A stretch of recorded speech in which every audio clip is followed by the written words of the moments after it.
Oh, let's continue playing.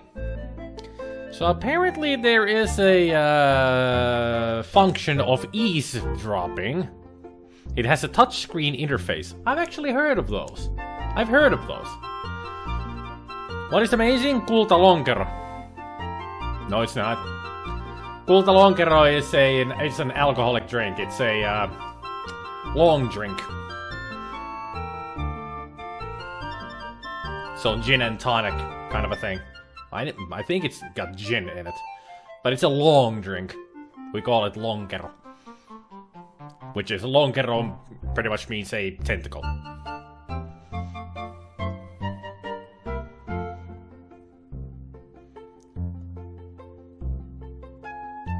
So the way to get some eavesdrops going is I just need to get a little bit closer to people and conversations should start happening. Apparently it won't start here, so let's go back to the other screen. Wonder how popular surströmming Pepsi would be. It would be very popular in Sweden, because they're freaking crazy people over there.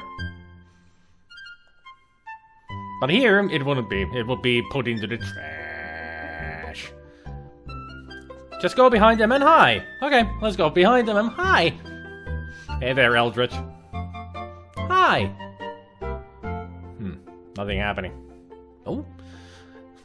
There I was, standing on the hillside above the excavation in the Valley of the Kings with the faithful Mahmoud, who is described the dance of the seven veils to me in great detail when a shout rose up from the workers up below us. Sensing an important discovery at hand, since I have a sixth sense about these things, I scurried downhill to see that a step had been uncovered in the sand. It turned out to be the entrance to the Temple of Amon-Ra. Ziggy looks weird. I took the trowel from the boss cafe and cleared the sand away from the rest of the steps myself, revealing the entrance to the temple. The seal of the necropolis was intact on the door seal, indicating that the temple had not been disturbed. I knew that fate had brought me to the discovery I had been seeking for so long. Tireless after my exertion in clearing the staircase, I used the sledgehammer to break through the sealed doorway.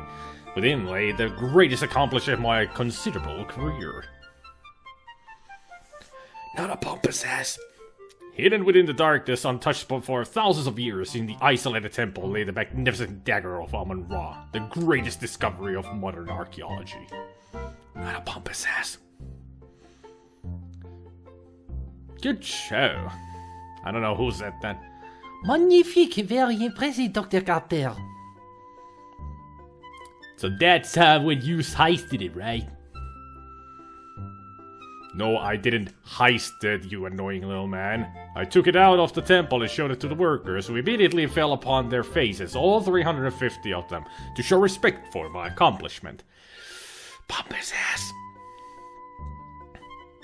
That's hard to believe, Dr. Carter. Egyptian workers had probably worked the archaeological digs for many years. I would not think they exaggerate their respect for you to such an extent. But then you weren't there, were you, Mr. Najir? Well, no, that's true. And when was the last time you were in Egypt, Mr. Najir? You seem to have lost some of your accent. Well, it has been several years. I thought as much. Your discovery really was quite a remarkable achievement, Dr. Carter. Was remarkable, Dr. Carrington? You mean it is a remarkable achievement? There has never been anything like it before. Quite so. Correction noted, Doctor. I do like... If you will be excusing me, I see a man I need to speak to. Certainly, Miss Delacroix. Certainly. I like how Laura's just... I'm listening!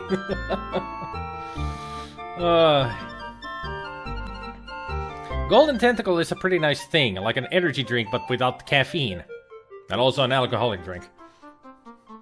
Have you played Eldritch Horror board games? Yup, once.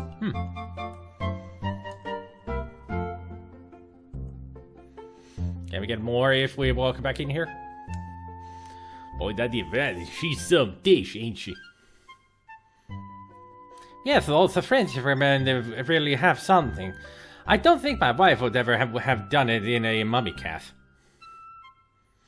In my vast experience of women from different lands, I do tend to agree with you, Mr. Nagia. I balked when a certain Frenchwoman suggested we have a deep conversation on the back of a dinosaur, but I was pleasantly surprised by the results. Yes, Mr. LaCroix is certainly the cat's pajamas, as the Americans would say. Oh, he's not even American. Yeah, we does come up with some good sayings, don't we? Quite. Good lord, I hadn't realized that woman was present. Please excuse us, Miss Bell. Oh, I wasn't actually listening to you, gentlemen, Dr. Carrington. I just happened to be standing here. Excuse me? Just happened to be here. So apparently our pompous ass is not even American. I thought he was. So then I should give him as well a British accent then, I guess. But then again, Pippin Carter doesn't sound like an American name anyway, so yeah.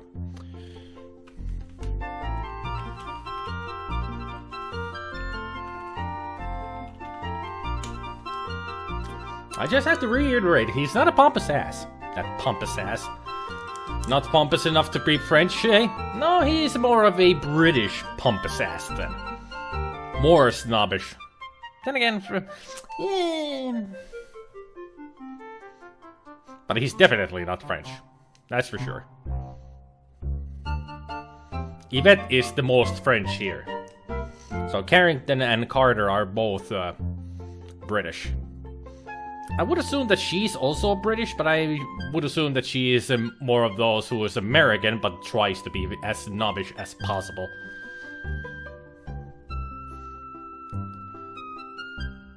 So let's listen to more of our conversations. What do you think about Star Control Origins that was released today? It was released today? Huh. Okay. I haven't really looked up much about that game. So I wouldn't know what to think of it.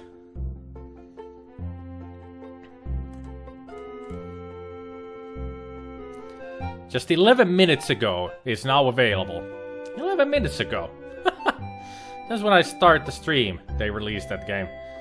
He seems to imply that he's from Egypt as well, so maybe you should give him a high-class Egyptian accent, the kind which extols the wonders of the pyramids. No, he's definitely not from Egypt. That I can tell. I mean, when you think about his facial features and everything, he starts to look more like a really pompous ass from the Britain land.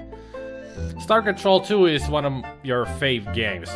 It is a great game, I do have it, and it has been suggested to me to stream it at some point. And I will, at some point. It's just one of those games you gotta prepare for, but it's gonna be a long game.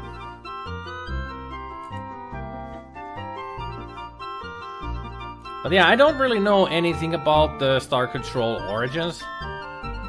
Apparently, if I go and look for the game, apparently it just throws me into random games on the Galaxy.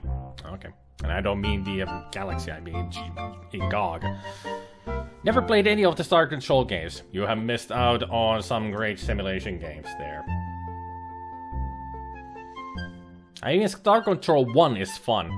It has some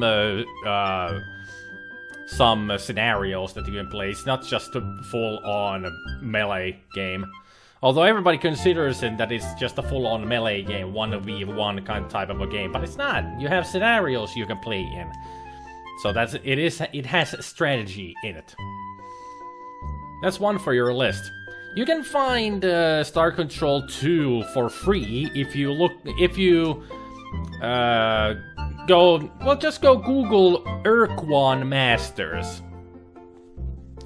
You don't know how that is spelled, so I'll just spell it for you there. If you look for that on the interwebs, you can find it for free.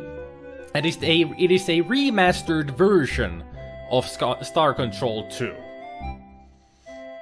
They pretty much fixed all the bugs from the original version. They even added the voice pack, so there is voice acting in it, which you can turn off if you don't like it.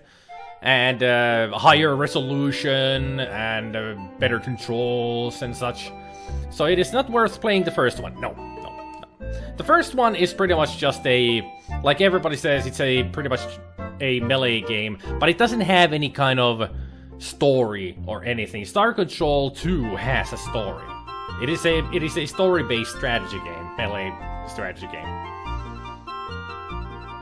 And you have the whole galaxy to go through in the game, while in the first game you don't even go from planet to planet or system to system at all. It's just these things fighting against these things. That kind of a deal. But if you want to try the first one, it is on the Amiga. I mean, Goblin, you were supposed to be asking me about how to set up the WinUAE. Did Turkin give you also his library of games? Just asking. Hey there, Mercenary. I have my binoculars ready to help prevent mistakes in identification this time. And while you guys are at it, play Starflight too. Starflight.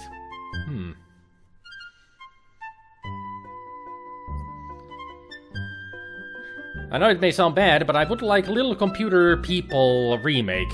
Isn't The Sims pretty much the Little Computer People?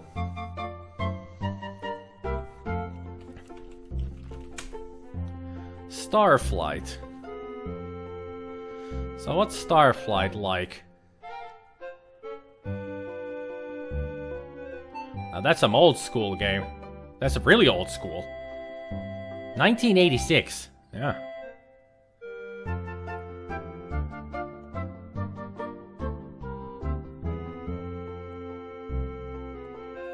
Looks interesting though.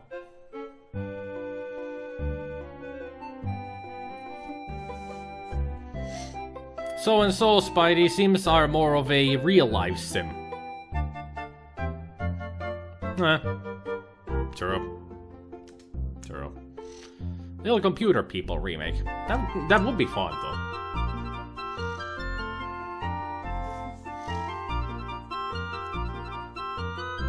Still need help with WinUAE. Gonna have to hit you up about that. Not really me. What you need is Turrican. I'm not that good with the technical side. Still wait for the Team 17 game, that space one. Oh yeah, you showed me that they're making some kind of a space game, which looked very interesting. Minecraft in space with action and stuff. I also like to see the Little Computer People remake done in the same vein as the original 2D side view pixel art, only with more features. That would be actually really good if somebody made that. Of anything to be remade, I'd like to see Mule get the boost. They really need to bring back some of the old games. Like they did with the Theme Hospital. The 2-point... what was that game called? Let me check on Steam, I have it on my wish list.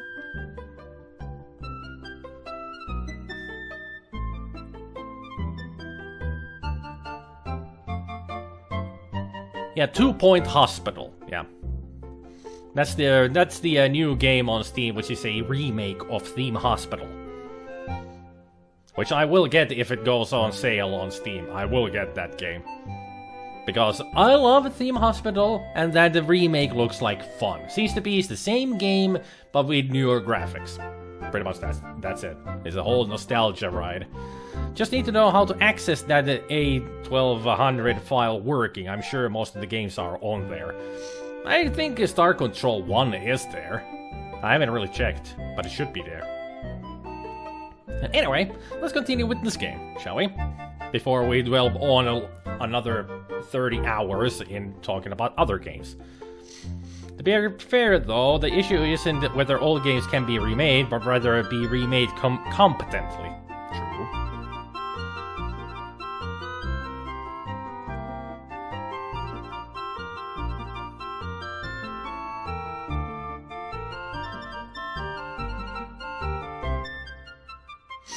I need to know how to configure WinUAE to access that large file.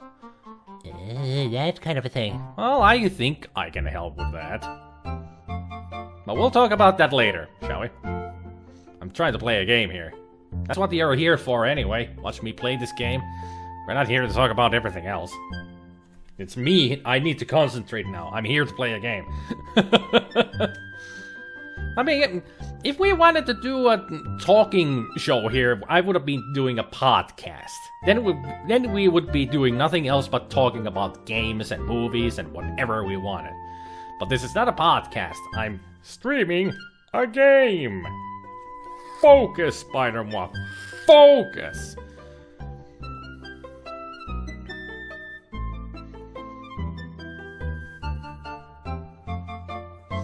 I remembered Kilgore with the movies, trying to play the game. Yep.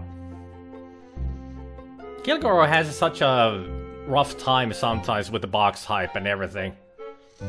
Because he's trying to showcase the games and the movies and trying to focus on those, and everybody just goes on a tirade of actors, directors, and other movies that are similar and such.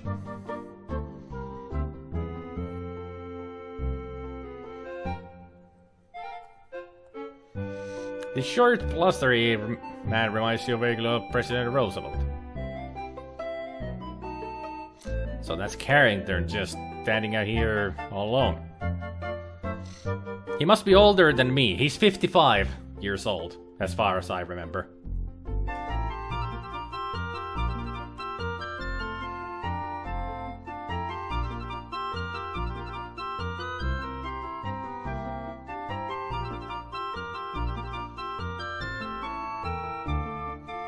I wonder if he knows about the Sam Augustini. I'm afraid I don't know the gentleman. Would you like not to burp at my face, please?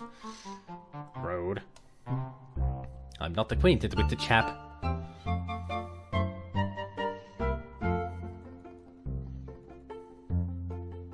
Good evening, Dr. Carrington. Good evening, Miss Bow. Good evening.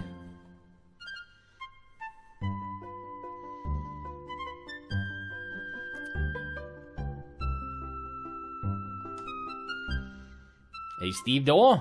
I'm afraid I don't discourse with proletarian ruffians of that stripe. Now somebody else has to stick up their ass. I'm really very busy, Miss Bow. I don't have time to cover the same subject twice. Excuse me. I'll just be going this way then.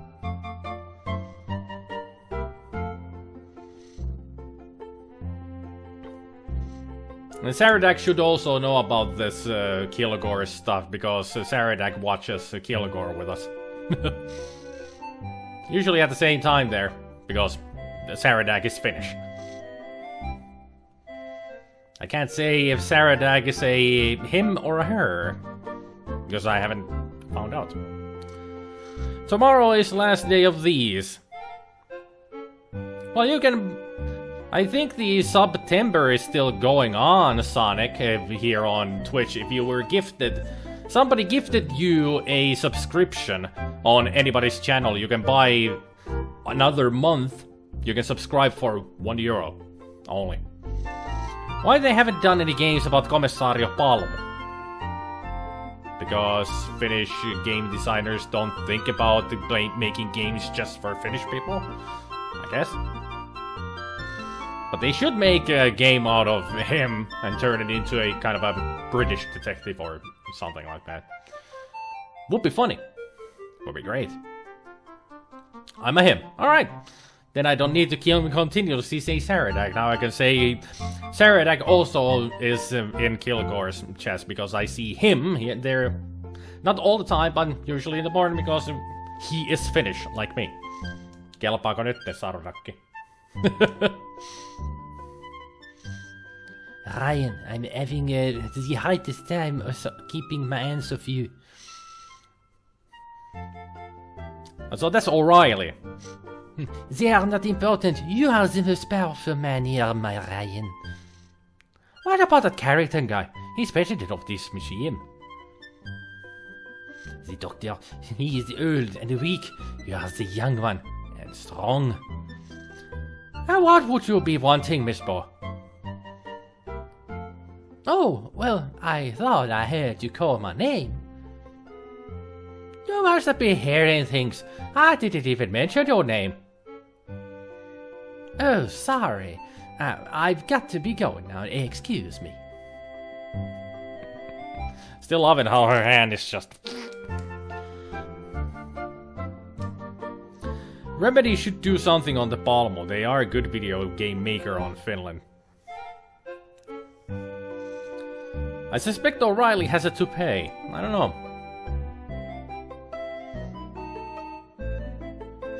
That looks subtle. Just got back from the kitchen and saw Laura like that. What do you mean? This isn't... She's definitely not eavesdropping when she's like this.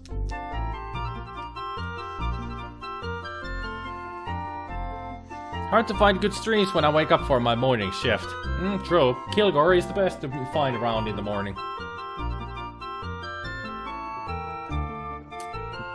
It's always good to watch Kilgore before I do my day's recording of a video.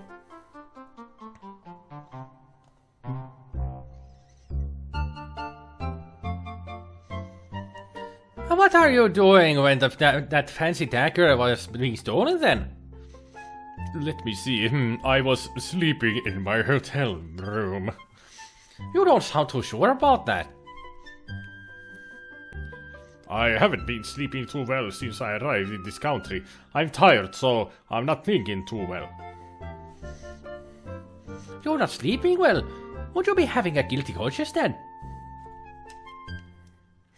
I do not understand your meaning, Mr. O'Reilly. Perhaps it is the English. It is such a curious language, not as clear as Egyptian. Well, you say the dagger is what brought you to this country. If I were in your position, I'd be tempted to steal it. Steal what has already been stolen? The Dagger of Amon-Ra belongs to the Egyptian people, Mr. O'Reilly, not to Dr. Carter, not to this museum, not to this country. I'd be watching what they're saying, Dr. Smith. You're digging your hole deeper with every word. Amon-Ra will seek his own vengeance on those who have removed his dagger from Egypt. Amon-Ra does not require my help. You say you were sleeping when it was stolen. Were you alone? That, sir, is none of your business. Ah, and that's where you're wrong, Dr. Smith. It is my business as long as you're suspecting the burglary. A suspect? Do Americans have no shame? I'm here to gain the return of the dagger by legal means, as Dr. Carrington. I have talked to Dr. Carrington and I know he told you no dice. The matter is not settled until the last camel drinks from the water of the oasis. What's that? Some kind of Egyptian double talk? Excuse me, sir, but I see a turkey leg on the buffet table that requires my attention. Wow. Not a suspect at all.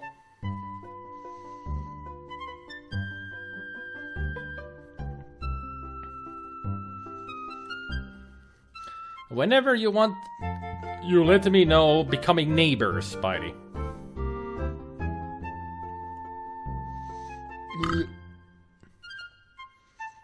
No eavesdropping on these three, huh?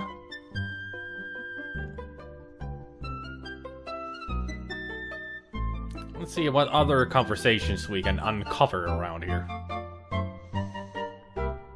Keep walking, Laura. There you go. Good girl. Ah. I think it's that Najir and the Countess. If you want to know my theory about it, I think it was stolen by an Egyptian. No offense to your people, Mr. Najir, but I think there's a secret sect of Egyptian sun worshippers who have sent an envoy here to steal the dagger. Countess, I hardly think that's likely. A secret sect like you're describing haven't existed in hundreds of years. Really? And what makes you such an authority on secret sects, Mr. Najir? Well, I am on expressing my opinion, madam. I'm certainly not an expert on the subject. Quite so. I think my theory is as good as anyone's, darling. And I heard it from a reliable source. Oh, what's that? Never mind. Let's just say my source has never been wrong before. There's always a third five for everything, Countess. I still find your theory far-fetched. Since you seem to be listening, Miss Bow, what do you think of my theory? What? Oh, I definitely think it's worth considering, Countess. There you see, Mr. Major. The press takes me seriously.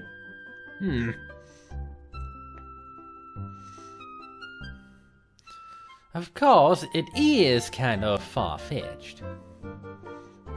Well, I never. Excuse me. Oh, did I say something wrong? I'm sorry. You certainly didn't say anything wrong there, Laura.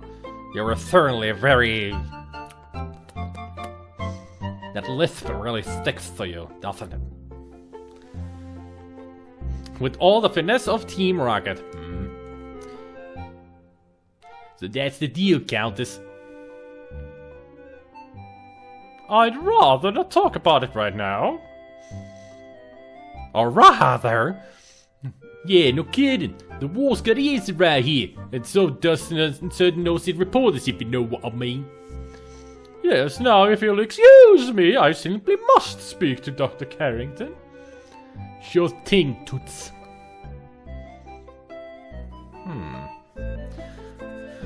Sounds to me like Ziggy might be that reliable source to the Countess. The plot thickens. Or the thought plickens. So these two have nothing to say to each other? I mean, it's Najir and Smith, the Egyptians. Nope, nothing.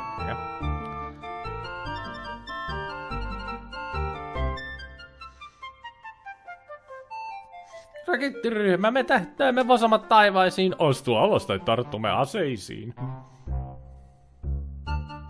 Jesse! James.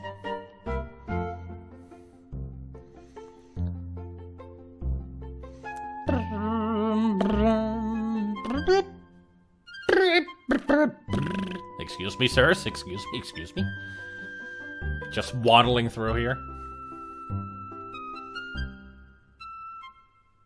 Oh, Ziggy and Yvette. This is not gonna go well for Ziggy, that's for sure. Well, ain't ya hoity-toity dame these days? I almost didn't recognize you with your clothes on.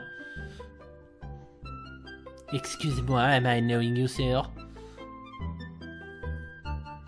Ziggy's my moniker. You gotta pretend you those knows me?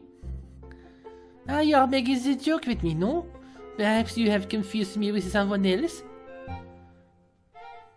I ain't joking. You're Yvette Delacroix. I know that body of yours anyways. I'm sure I'm not knowing what you mean, Monsieur Ziggy. Why gets it? You see's worried one of these hi-hats is gonna hear us, right? Okay, I'm clued in. We can talk later.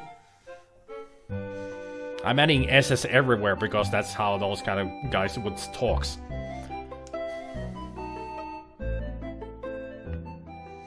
Are you enjoying the culinary delights this evening, Miss Delacroix? This food, it is adequate. I do not eat so much this way I maintain my figure, no? Ah, yes, and a lovely figure it is, Miss Delacroix. Merci, Dr. Carrington. You're so kind. I feel we've known each other long enough. Please call me Archibald. As you wish, Archibald. I'm yours to command, as always. Miss Bow, is there something I can do for you? No, I was just admiring Miss Delacroix's dress. Merci, Miss Bow, and your gown, it is a bit out of date, but charming nonetheless. Thank you, I think.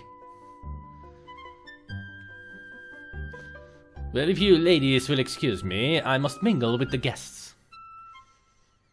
Doing so many accents, it's gonna be hard to keep up with all of them. Keep slipping in and out of them. Well, look at what the leprechauns dragged in. Hey, now watch what yous calls me, O'Reilly. I don't know what that leprechaun thing is, but I don't like the sound of it. I'm sure you'd be called worse things, smart guy. Only by low-class type poisons, O'Reilly. By the way, ain't you afraid of being seen with me? Cops talk to stoolies all the time, and I was wondering what you're doing here. I'm a big patron of the arts. That's the kind of high-class guy I am. You don't even know what the word patron means. I does too. Okay, what does patron mean? Yeah, that the countess I see over there? I needs to talk to her. Subtle. Oh, gentlemen, hi. Nice to see you all here. Can I eavesdrop on you? No? Thoughts, souls.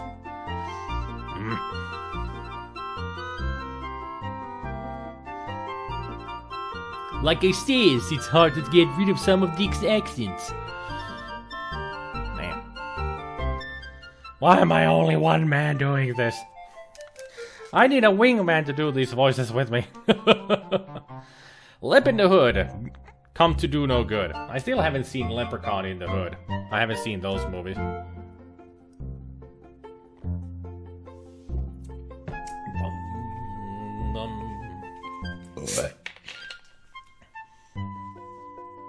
Having a nice nap there, Yoshi?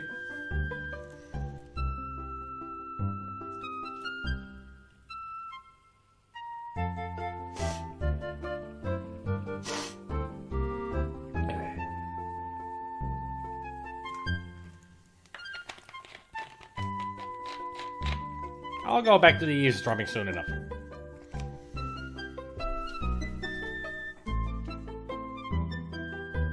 Don't fall off the chair, mister.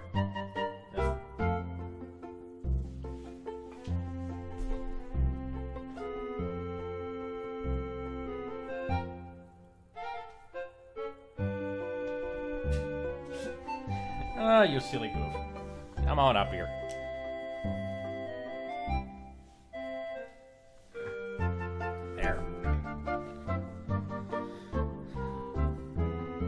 He likely just left himself over from Laura's secret listening. Probably. There, now we have Yoshi with us.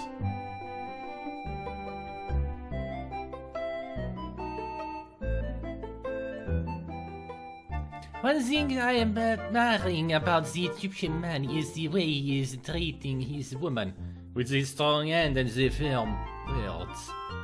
Well, that is a proper way, as our culture teaches us.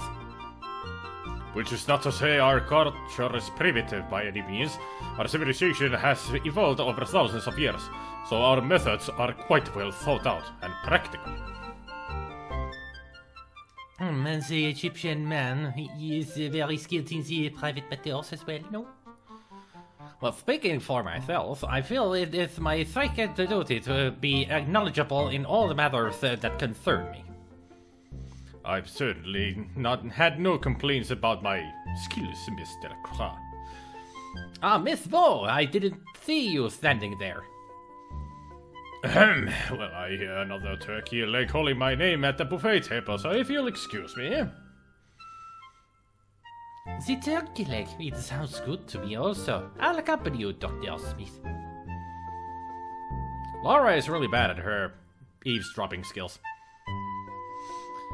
So have lobsters. Does that make them more civilized than us?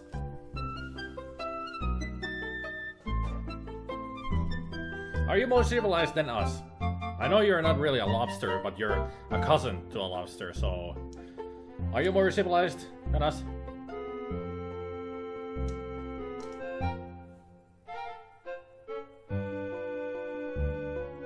Okay, lobsters are more civilized than us. You saw it here first.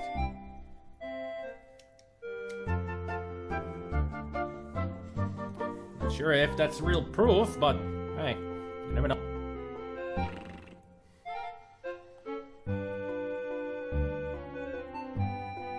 Well, they don't try to boil us. True. But if they had the possibility for it, would they? Probably would. I mean, they would get their... They would get the flesh better. And besides, just underwater volcanoes would do it, I think.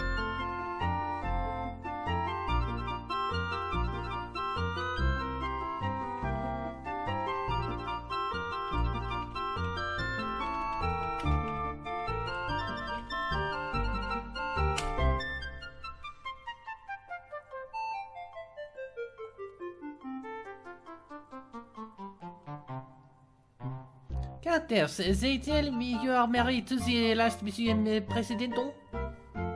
Yes, darling, that's correct. Sterling Waldorf Carton was such a charming man, and so wealthy.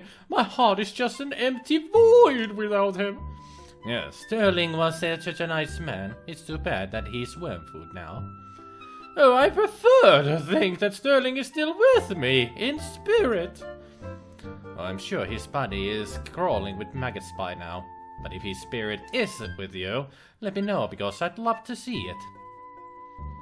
It is out to lose a lot of, no? I understand you were only married a short time, Countess? Yes, I only 2 short but charming months of married life with Sterling before he died. And how long had you known this man before you married? Oh, we met just 1 charming month before we decided to get married. It was love at first sight. Where did you meet him? I had only been in this country a few weeks when I met Sterling on an offshore casino ship.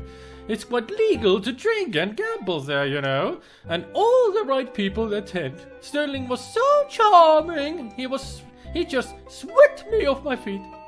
The Sterling, he must have had a large broom. It's just a matter of speech, my dear. Sterling was a wealthy man. You must have inherited a nice fortune, Countess. The money doesn't matter, darling. Actually, there's an annoying problem with the estate right now. It seems Sterling was changing his will when he died to give me more money, perhaps. Anyway, I'm sure my attorney will take care of the problem. Too bad you can't dig him up to finish his new will. Yes, quite. Huh. Okay. A very short time and suddenly Sterling dies. Yeah, there's no thought blinking there for sure. Yeah.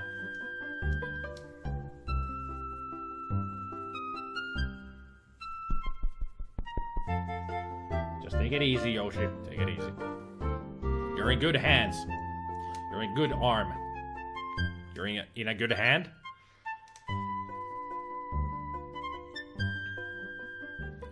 The archaeology, it is such a masculine profession. Breaking into the ancient tombs with your sledgehammer, thrusting your way into the treasure chambers, touching the old gold artifacts. It is also stimulating, no? Yes, well, when you put it that way, I guess it's a rather stimulating being the most important archaeologist of all time. And it is such a burden to bear this greatness, no? With such pressure to perform, you must be perfect all the time. Yes, you have a unique understanding of my problems, Yvette. Your problems, they are obvious, no? Very kind of you to say that, but there are many who misinterpret my actions.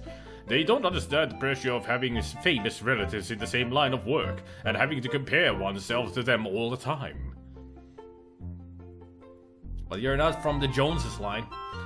But the Tutankhamun find, it is nothing when compared to your discovery, no? Correct. I didn't realize you knew so much about archaeology. I know many things, Dr. Carter. So I've heard. Maybe we should discuss archaeology sometime. I'd love to hear about the work you do, Dr. Carter. Perhaps later tonight? Will you be working late tonight? Oh yes, I think everyone will be here tonight, no? There is much to be done to prepare for the opening of your exhibit tomorrow. I was planning a break for tea around 3 a.m. if you would like to join me. It sounds wonderful. Perhaps you would come by my office then? I'd be delighted. It is so gracious of you to take the time to speak with me. Nonsense. Think nothing of it. How will I ever repay you for this courtesy? I know how busy you are, Dr. Carter. I'm sure we'll think of something. And call me Pippin. Ooh. What are those two in the corner in the lower left doing? Greeting each other, dancing together, or imitating a large basketball hoop? They're doing whatever they want. Or they're all just pretending to be statues. They're part of the exhibitions here. Exhibits. Partygoer statues. Don't bother comparing yourself to others. Compare yourself only to your past self. Every self-help coach ever.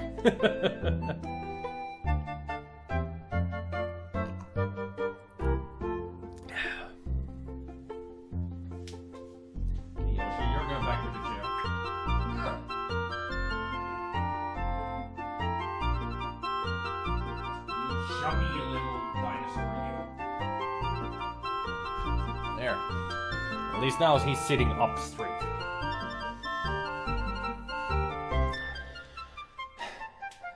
More conversations? I told you to stop bothering me, you camel driver.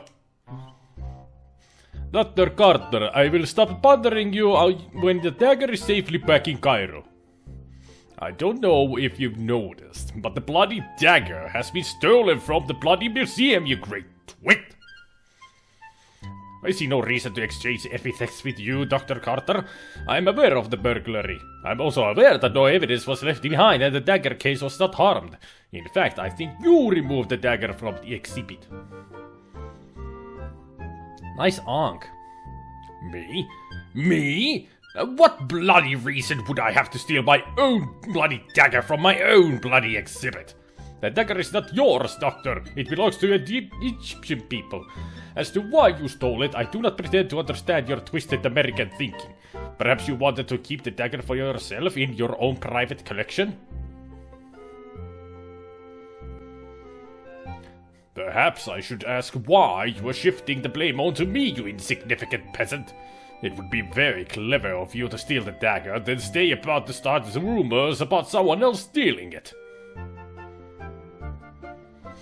Only the archaeological thief would make such an accusation, Doctor. Now I'm sure that you stole it for yourself. I did not. Yes, you did. Did not. Did. Did not. Not childish at all. No. Did. Ruffian. Fop. Gentlemen, please. Who asked you? Mind your own business, you nosy reporter. But I have more important things to do. Our discussion is far from over, Dr. Carter. That's what you think, you malodorous buffoon.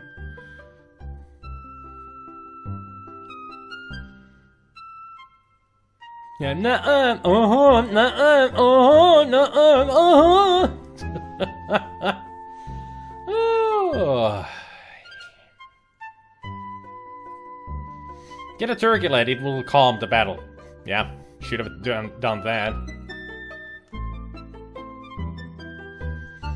Oh, don't mind me. I'm just wandering here aimlessly like a headless chicken. Or rather, a headless turkey. La-di-da-di-da-da-da.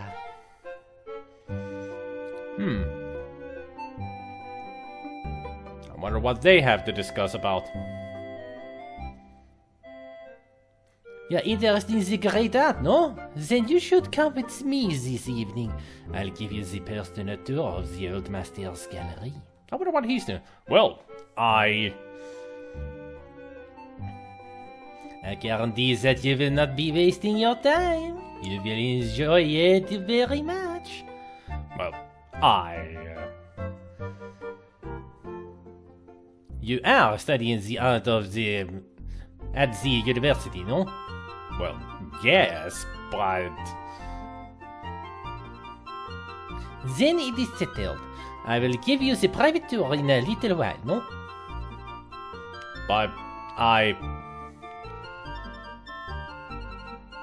There is no need to thank me yet. I will be enjoying it as much as you will.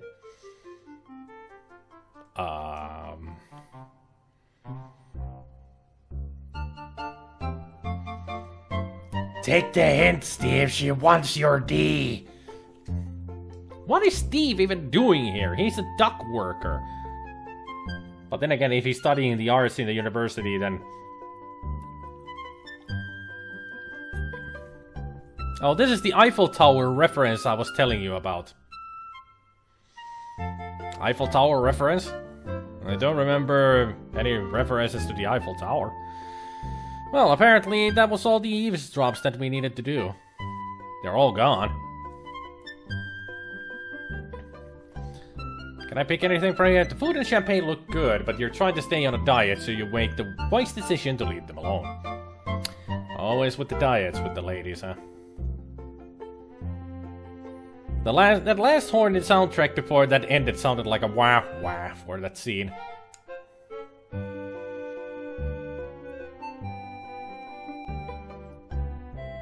George, is that you? A fanatically happy bar-goer. It's the doorway to the gift shoppy.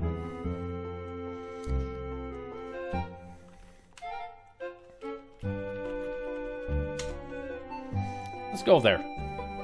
Because why not? We haven't explored the museum at all. What inventory items do you got so far? Just checking. I still... Excuse me. I've got the notebook, the magnifying glass. I think that's about it. And the glass.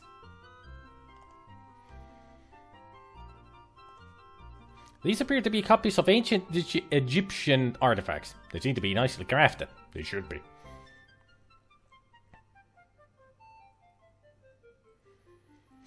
These are replicas of early 12th century Celtic insect trapping pottery. I hope they don't mind if I take one. Don't touch it!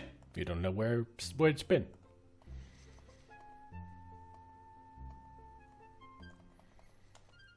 These vessels appear to be replicas of 7th century Welsh condiment pots made for export to Ireland. You should get some souvenirs for your visit, obviously. Obviously. It's a painting of the pharaoh Uber-Spamaton hunting geese in the springtime with his hounds and his son, Niet. Niet.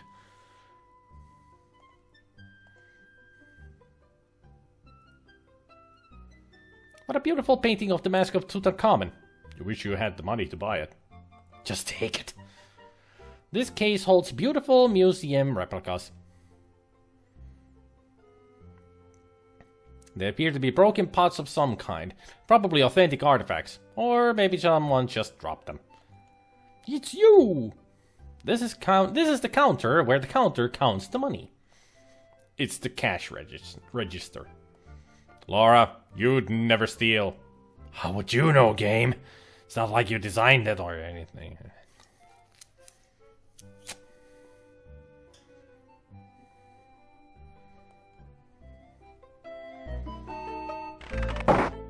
Yeah, I don't know what they're doing there, mercenary. Maybe they're trying to summon some demon between themselves or something? You know, using themselves as the summoning portal. But they could be dancing. They're just happy partygoers, that's all. A semi-happy partygoer. Huh. They're not satisfied with the buffet, I would imagine. Too many turkeys.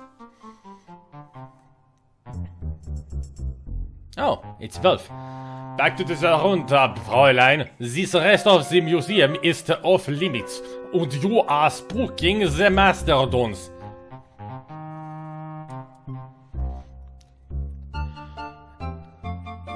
You do know they're just bones. Wolf is an idiot. Maybe they're playing patty cake. It would match the apparent maturity level of the occasion. True. Very true. Of course, they're trying to bring the wrath of the Egyptian gods with their summoning. Why didn't I see it before? He did make a monocle, so he might have eyesight problems. Or he did have a monocle, not make. It's an alcove occupied by a very impressive urn that contains the ashes of the deceased architect of the Leyendecker Museum, Arvidus Leatherlord Laudermilk III. The extra-large size urn had to be especially built to accommodate Laudermilk's massive ego. Are you sure it was massive ego, not massive body size? This is the western portion of the Leyendecker Museum Rotunda. I always like that word. Rotunda.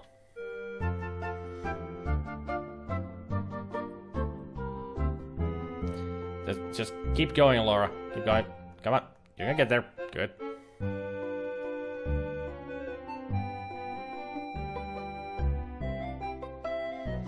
Or he was related to Sergeant Schultz line of security. Schultz? Sergeant Schultz. I'm trying to think where Sergeant Schultz is from.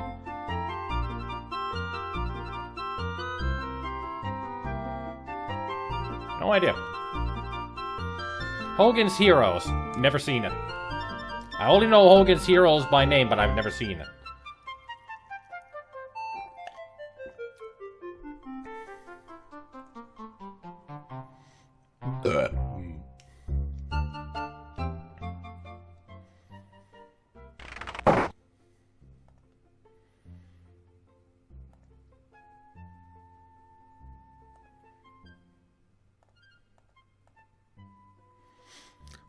So anybody out here?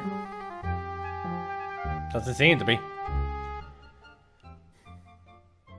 Finally the music dampened. He was the guy who said, "I see nothing." Nothing, if that helps. You mean you saw nothing. nothing? Is that the guy? I'm just presuming. Presuming, whichever.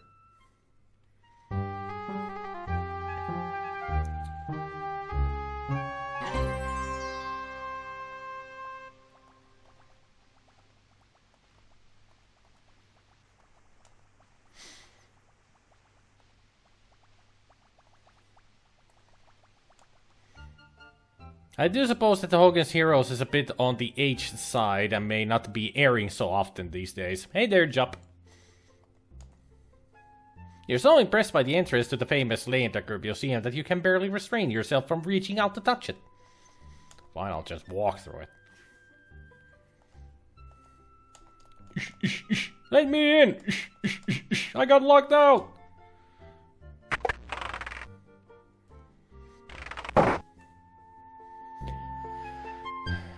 So, now that all the guests have gone, what am I supposed to do? Unless there's some other place I can go to.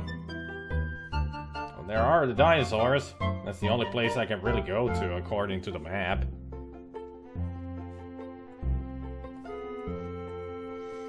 It's an alcove occupied. It's an alcove occupied by a giant urn.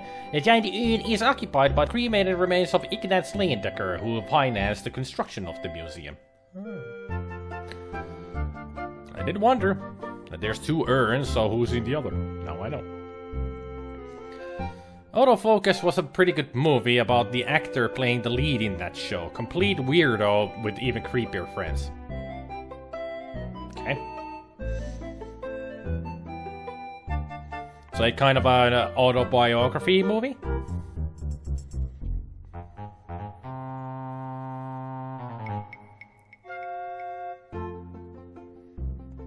What exactly am I supposed to do now? There's nobody here.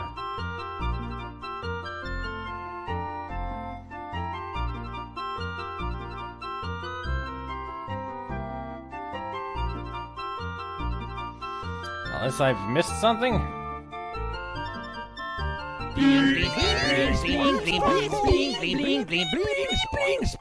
Hello, hey, moi, moro turv. Hey, it said moi. That's how it's supposed to be, you know, pronounced. SpiderMwa. Hello, hei, moi, moro, terve, terve, Jusseli. Kiitti petseistä, kiitti. Kiitos.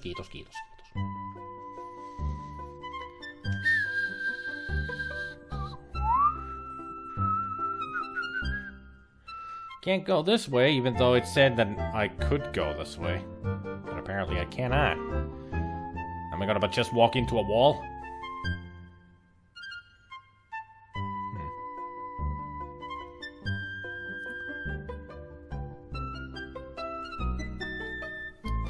Am I just supposed to walk around? If there was a sudden stampede by those skeletons, Wolf wouldn't want to be blamed for not trying to prevent the situation. Totally reasonable.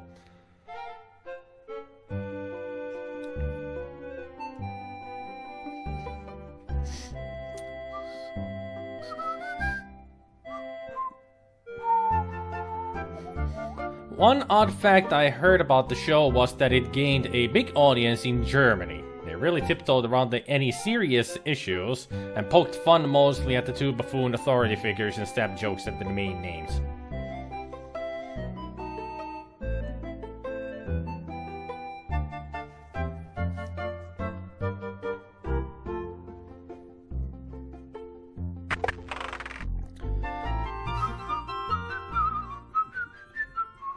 Your cheers seem to have failed, Gabriel, and I don't know why. Maybe because you put the parentheses. I don't know.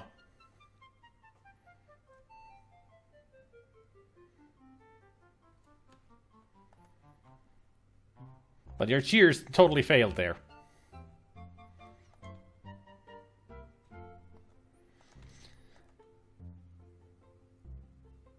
What a beautiful Art Deco rug. You almost hate to walk on it. Your cheer icon seems to have disappeared.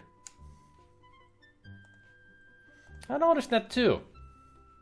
You should be my top cheerer. It shows there, at least you haven't given me 6,810 cheers, no, bits so far. Yeah, you better refresh the page, yeah. Good show, but the plot barely goes anywhere throughout the seasons.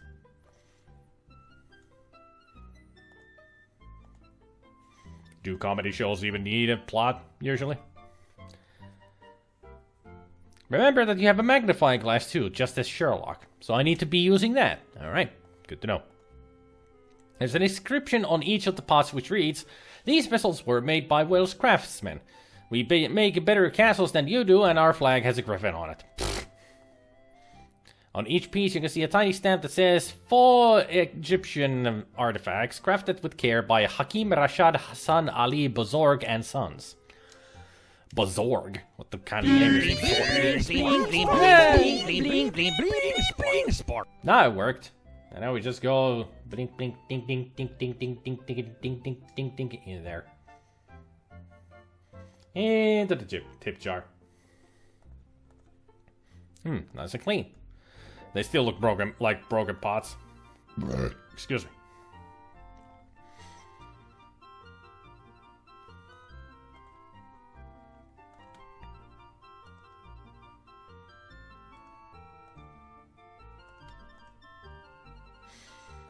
Nothing new. Let's see these then.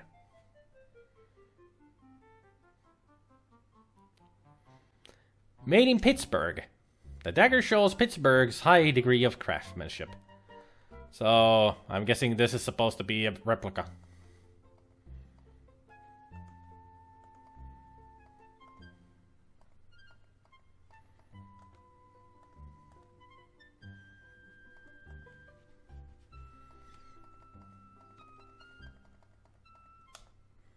It looks just like the Dagger of Amon-Ra. Isn't it beautiful? Are you trying to tell me one of these is the real one? And I painstakingly have to go through all of them. Still made in Pittsburgh. Made in Pittsburgh. Made in Pittsburgh.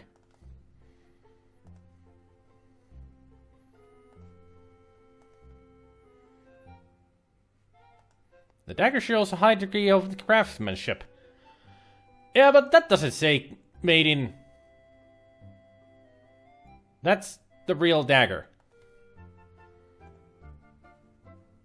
Oh,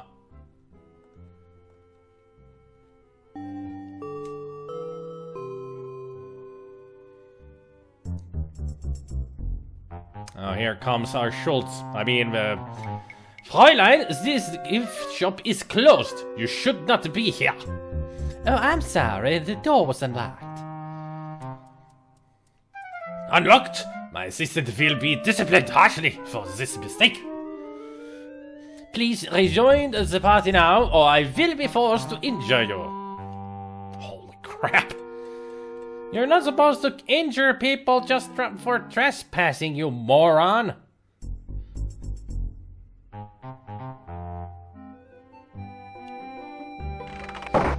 Well, at least we know where the real dagger went to.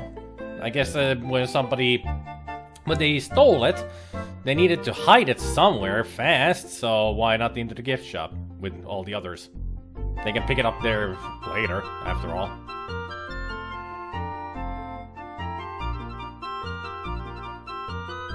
Well, at least now I know that I can go here, to the museum itself.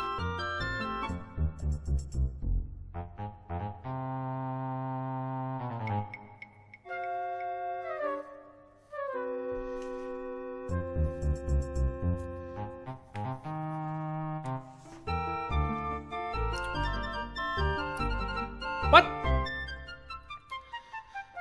Looking at a small portion of the big head really doesn't do justice to the immense size of the statue, but you can see that the bust was sculpted with extreme care.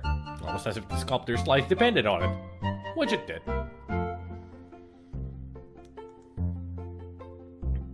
Now that is an efficient guard. Yeah, he's got either teleporters around here, he has a portal gun, or he's a magician, or there's a secret passage somewhere. Hey there, Mark. The urn is engraved with the name of Ignaz Leyendecker. You're kinda late, Mark. Usually you're here as I start. Busy day, I'm assuming.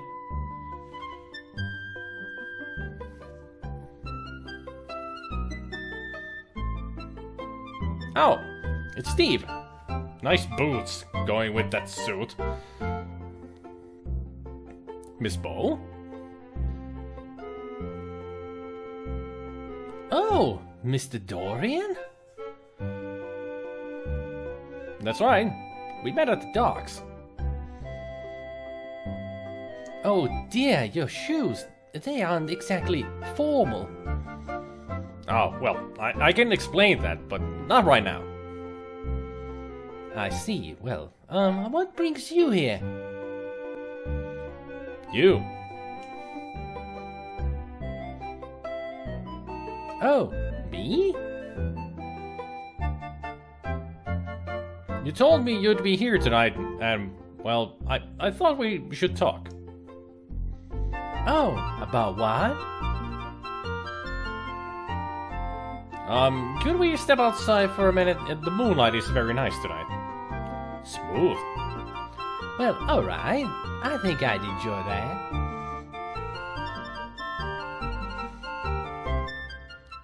Nice swagger with the work boots. At least he has a nice suit. But the boots are... The boots are a nice touch. I just wanted to explain to you who I really am. You're not Steve Dorian? Well, yes, I am Steve Dorian, but I felt like I didn't give you the most accurate impression of myself when I met you earlier today. But gee willikers, I'm just not used to meeting attractive young ladies on the docks. Gee willikers. I wasn't down there looking for a man. I'm a professional journalist working on a story. Ah, well, yes, of course you are. I didn't mean to imply anything. In fact, I was very impressed with your professionalism. And with your smile. I just didn't want you to think I'm a common stevedore. Well, I admit I was wondering what a stevedore was doing at this ritzy museum fundraiser. My stevedore job pays the bills, but I'm aiming for a career as an artist. However, I'm really here because I'd hate myself for the rest of my life if I didn't try to see you again. Maybe I'm a fool, maybe you think we're too different, but I had to try. Aw, he's fallen smittens for Laura. Well, I'm very flattered. Are you always this nervous? I'm not very good with women. I spent all my time working ever since I was 10 years old, when my father died. I've never had a chance to date very much. Lately, I've spent my free time going to school. I'm starting to think we're more alike than I first thought. My mother died when I was very young, so I was raised by my father. What kind of an artist are you? Iltahartsa. I'm a painter, and I do a little sculpting. How interesting. But I think that an artist would know enough to not to wear work boots with his tuxedo at a formal party. Oh, I said I'd explain that, didn't I? I was hoping nobody would notice. I had to blow 2 weeks' pay to rent this tux, but I didn't have enough left over to rent the fancy shoes. It's just that I had to see you again. You spent all your money just to see me? My goodness, I don't know what to say. Say you'll have dinner with me some evening. I may seem a little odd, but I promise that I'm harmless. I'd be honored to spend an evening with you and show you the sights around town. Bruh.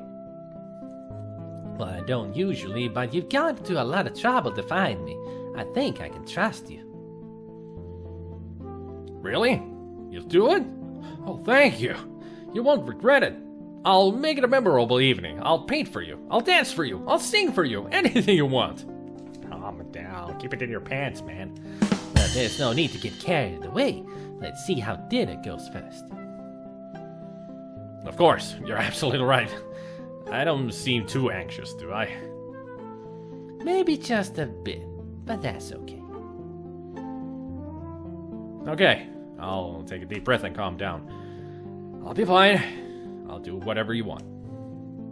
I think this is the beginning of something important, Steve. I like you already.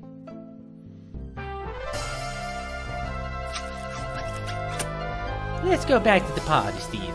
I've got work to do. They will have such red-haired babies. Ja taas hieno klassikko, tää on Laura Bow 2. Dagger of Amon-Ra. Perhaps he needs to work on his first impressionist. Do you have something in your pants, Steve? If you're about to shit your pants or something? Looks like it. He's like, oh god, I gotta get to the toilet. Gotta get to the bathroom. Now.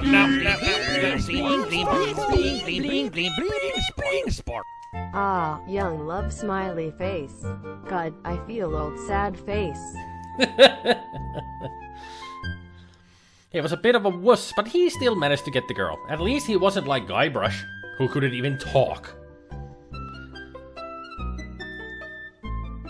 Sierra liked point-and-click games. They did. Started with parser games, but later on moved to the point-and-click style. And also, hello Sonic. Iltaa Sonic, Iltaa Hartsa. Artwork. The best kind of games. Yep, point and click games. Best kind. I actually recently, 2 days ago, I bought tons of point and click adventure games on GOG that I might either play on my own or stream them. Whichever I feel like. If this was Parser, you would have died 200 times already. True. Sierra Parser games are the ones where you constantly die. But apparently this one is where you don't die, at least yet. I'm sure later on there will be parts where I'm going to be dying constantly. Which reminds me, save! You guys should be reminding me to save often.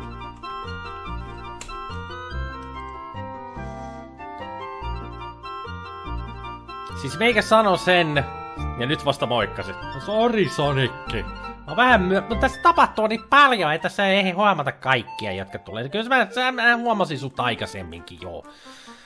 Mä oon vaan ihan sekasin nyt vaan. Niin tapahtuu niin paljon pelissä ja Anna anteeksi, Sonicki, anna anteeksi. Anna anteeksi, herra, anna anteeksi. En tiedä, että nyt tunnistatteko te tota ollenkaan. Varmaan jotkut tunnistaa ton, mistä se on katossa. Ja kaupan mitä selityksiä. Itse rupesin tänään pelaamaan läpi Simon the Sorcerer, kun siitä oli näköjään remake-versio olemassa. Kuulemma se remake-versio on paska. Se ei ole mitään muuta kuin vaan pikkasen parannettu grafiikka ja se on siinä. Ei ole mitään muuta tehty sille pelille, että noi Simon the Sorcerer remakeit on ihan turhia paskoja, ei kannata laittaa rahaa niihin. They made a couple of good strategy games too, I think, but I might be remembering wrong. But they also released a grand game called Half-Life. Sierra was the publisher of it. Simon the Sorcerer remake is completely useless, yep. It is. That's what I was telling Hartza, that don't touch the remakes of the Simon the Sorcerer games. Because they have done nothing to the games other than made the graphics look a bit better. That's it. And they dare to call them remakes, when they're not. They're not remakes at all. It's still just the same game. The remakes are nothing but an attempt to get cash for nostalgia players. Well, people who used to play those games, they get the nostalgic feeling and they're like, oh, Simon the Sorcerer in better graphics, I'll buy this game. But it's still just the same game, but different graphic engine, and that's it. Don't give them your money. Don't. Not at all. If I remember correctly, on the GOG pages, when you look at the Simon and Sorcerer remake games, both of them have like 1 or 2 stars, because everybody hates that they are just nothing but money-grabbing games. They didn't make the graphics better, they just applied some horrible smoothing filter on it. Yeah, that's it, yeah. It's not even HD, it's nothing. It's just a filter that they put on the graphics. And they actually look even worse than the original versions do. Oh, this game is about to get nasty. Wave goodbye to peace and tranquility. Oh. Right.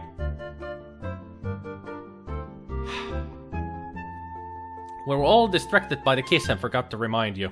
Sure. Yeah, this is not like Leisure Suit Larry that you can die many times, or any of the Space Quest games, or other Leisure Suit Larrys, or Police Quest, or King's Quest. All the other Quest games. That's still more than a lot of the 8 and 16-bit remakes which just have forced AA added, which makes everything super blurry. That's pretty much what they have done with the remakes. Yeah, Grummel. It's pretty much the same. With the Simon the Sorcerer 1 and 2. Simon the Sorcerer 2 was the best, went downhill after that. A lot of people actually hate Simon the Sorcerer 2 as well. They pretty much, everybody loves the first game, but they don't like the second game that much. At least that's what I've heard. To me, they're both great. I still haven't tried the, I do have Simon the Sorcerer 3D, which is the third game, but I haven't played yet. I think I'll play it on my own at some point. So like the remake of the NES Ninja Gaiden games on the Super and Nintendo, where all they did was add in overly loud slashing sound effect to the sword swing, which everybody hated. Well, with Simon the Sorcerer, they just added a smoothing filter to the graphics. And they dare to call them remakes. They didn't do anything else to the games.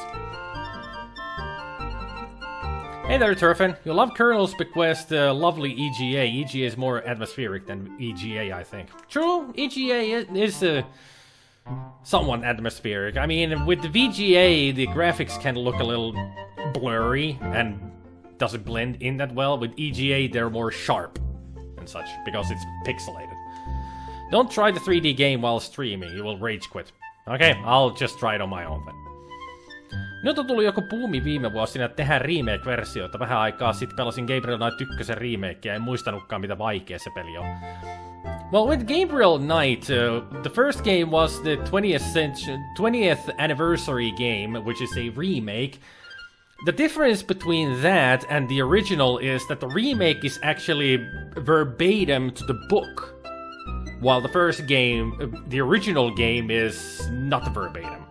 I mean, they took liberties of changing the story here and there, and it is Jane Jensen still writing the game, but the remake is pretty much the book in gaming form. When I started to play the remake of Gabriel Knight 1, I immediately, when I started, well, it took me a little while, but some of the moments when I got to the game, I noticed that this is just like the book, and I realized it is exactly like the book instead of the original game.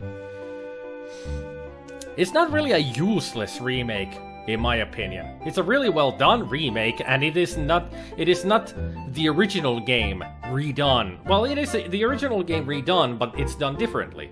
It is done according to the book instead of, suggested by the book. If you get my meaning at all. If you don't, then don't listen to me at all. Sometimes it's just hard to explain stuff, Because English, it's a language. But I hope you got the gist of it, what I was trying to say. This is an Eriop skull. Such a large capacity mandible and teensy capacity cranium. That was the thing with dinosaurs. Museum staff have labeled this as Strathiomymus, literally ostrich mimic. This is an Archaeopteryx, or this used to be an Archaeopteryx. The P is silent. A very nice specimen of Eohippus, somewhat flatter than it appeared in real life. I wonder why. This is a mastodon, one of the early mammals. Technically, the mastodon is not a dinosaur at all, but since they date back to prehistory, they're included in the exhibit.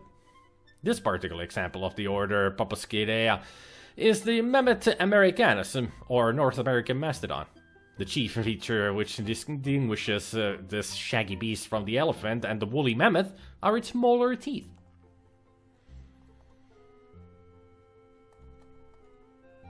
The more you know. Very bullshit. In every apparent respect, this is a perfectly normal million-year-old chunk of prehistoric creature's endoskeleton. Under close inspection, you can see this pile of bones could indeed be assembled to resemble the skeleton of a mastodon. Determining whether or not the reproduction is at all accurate is beyond your expertise. As you carefully examine the fossilized remains of Eohippus, you cannot help but reflect on how brief our lifespans are in relation to the age of the Earth. You sigh heavily at the existentialism of it all, then return to your investigation. In every respect, it appears to be untampered with and normal. Even in close-up, this is nothing more than a fossilized Archaeopteryx. Upon close inspection, you see nothing new here. On yourself. You straighten out your dress. Appearance is count. This rigid supports helps shore up the delicately assembled musculature.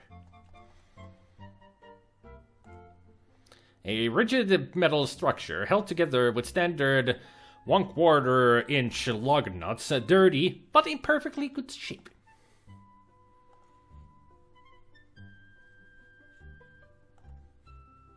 Why can I not get to the freaking... Oh, don't you hate it when this game decides, hey, I'm not gonna work today. Not gonna work properly. So I'll go out, go back in. And say, why can I not save here? Fine that you're allowing me to save. At least here I can.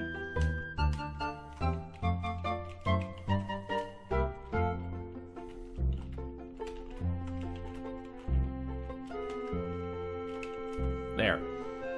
Exhibit gonna give it to you.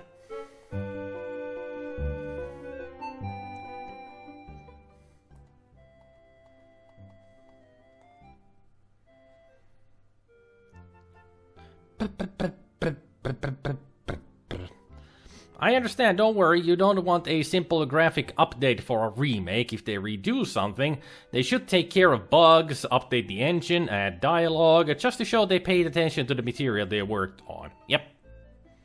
And I do like that about the Gabriel Knight 1 anniversary, that they didn't just remake the same game, they actually took the book and made that into a game. Achtung! Tourists are not allowed in this room at this time. You are disturbing the paintings. Raus! You leave now. Mach schnell! You are an asshole. Get out of my way.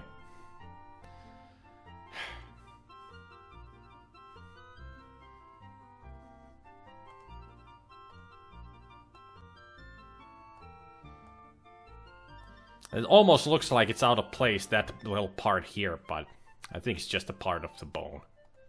Just looked weird. I'm keeping my eye on you, on the crotch of the skeleton.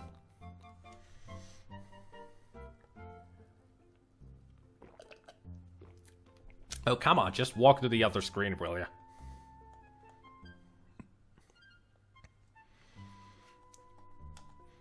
A fairly accurate model of Strathion mimus, or ostrich mimic. The male and female Triceratops look every inch the proud parents. In this diorama, two baby Triceratops are emerging from their eggs. Viewing this quaint domestic scene causes a slight twinge right in your maternal instincts. Suspended overhead by thin wires, the pterodactyl frozen in mid-swoop presents a most horrific tableau. And also the joke of why do you never hear the pterodactyl go to the bathroom? The answer is, the P is silent. It's a painting of Spinosaur. The painting is accurate and workmanly, with little regard for nuance or emotion. Thank you. Looking carefully, you determine that the models in the diorama are very well made. Under your closest scrutiny, there's still nothing more than models of baby Triceratops. Up close, this is an impressively realistic model. The animal's hide appears to be either very real or a spectacular fake, and the stitch marks are beautifully hidden. You'll find nothing that rouses your suspicions. So it might be a real. Looking at the pterodactyl from here through the magnifying glass is pointless. It's a very big painting of a Spinosaur.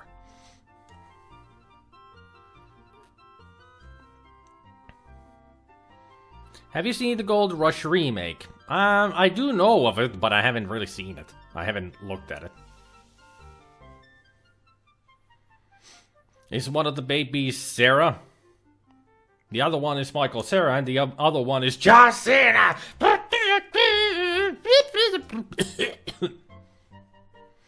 Haven't heard of Gold Rush remake, just the Gold Rush 2. There is a remake. It was done this year, I think? Or maybe previous year? Quite recently, though, as far as I know.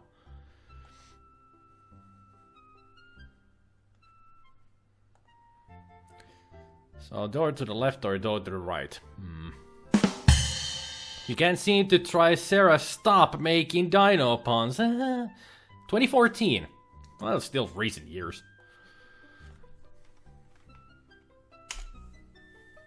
Let's go this way. Ah. The medieval section. The armor of Anne de Montmorency, Constable of France, worn at the Battle of Saint-Quentin on August 10th, 1577. Thin and comfortably light, 50 pounds, and it was worn by a man of 64 years, which was quite old for that time. He deserves an Apatosaurus on the back. That was not a good one, mercenary. That didn't work as well as you thought it would. This armor is a 3/4 fighting suit. Its illustrious occupant met his death at the siege of Saint-Denis in 1567, at which time the armor came into the possession of the first Earl of Pembroke, who led the English knights into battle. The suit is armor is empty. Good. A fine example of Maximilian armor made in Germany 1505. The steel has a characteristic silvery color. Maximilian armor was first used in Milan, which set the fashion for all Europe in matters of dress and armor. And these armors actually were very uncomfortable to use and also very impractical to use. I hear antique armor costs an arm and a leg. Now everybody's just...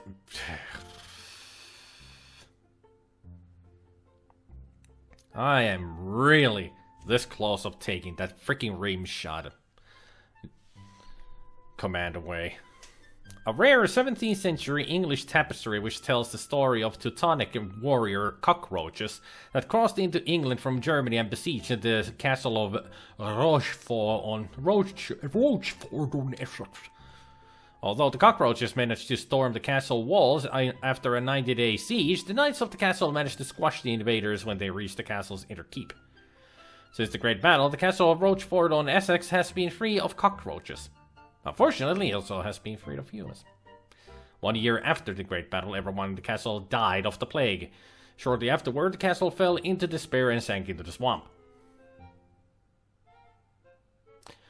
Quite the story. A housebit tastefully prepared for battle in 16th century armor. The helmet on this Italian suit of armor, circa 1460, is interesting because it's a barboot, which lacked protection for the lower part of the face. The barboot is sometimes called the barboot salé because, like the 15th century salé, it doesn't enclose the whole head, offering most of its protection to the top. Unlike the barboot, however, the salé is often characterized by a reinforced forehead plate and an elongated pivoted nape defense.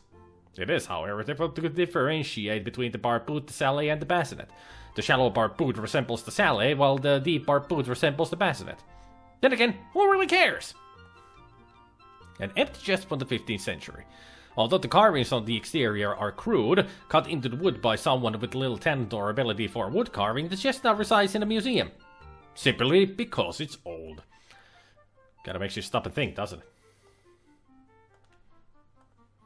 The first banner of the Earl of Scarborough Fair, the upper portion of which is decorated by sprigs of parsley, sage, rosemary, and thyme. Their family motto was Murus Aenis Conscientia Fana, which translates to "A found conscience is a wall of brass." Don't ask what that means. The banner of the Marquess of Stafford. The motto, or a scroll at the top of the flag, reads "Frangus non flectus," which means, "You may break, but shall not bend me." The Marquess of Stafford was considered a very stubborn and inflexible person. Add a slow shaking head sound. How? Leather armor is best for sneaking because it's literally made of hide. Well, for the large flood of bad puns right now, let me see if this sound works better for this insanity. The command is wah wah, not wah wah.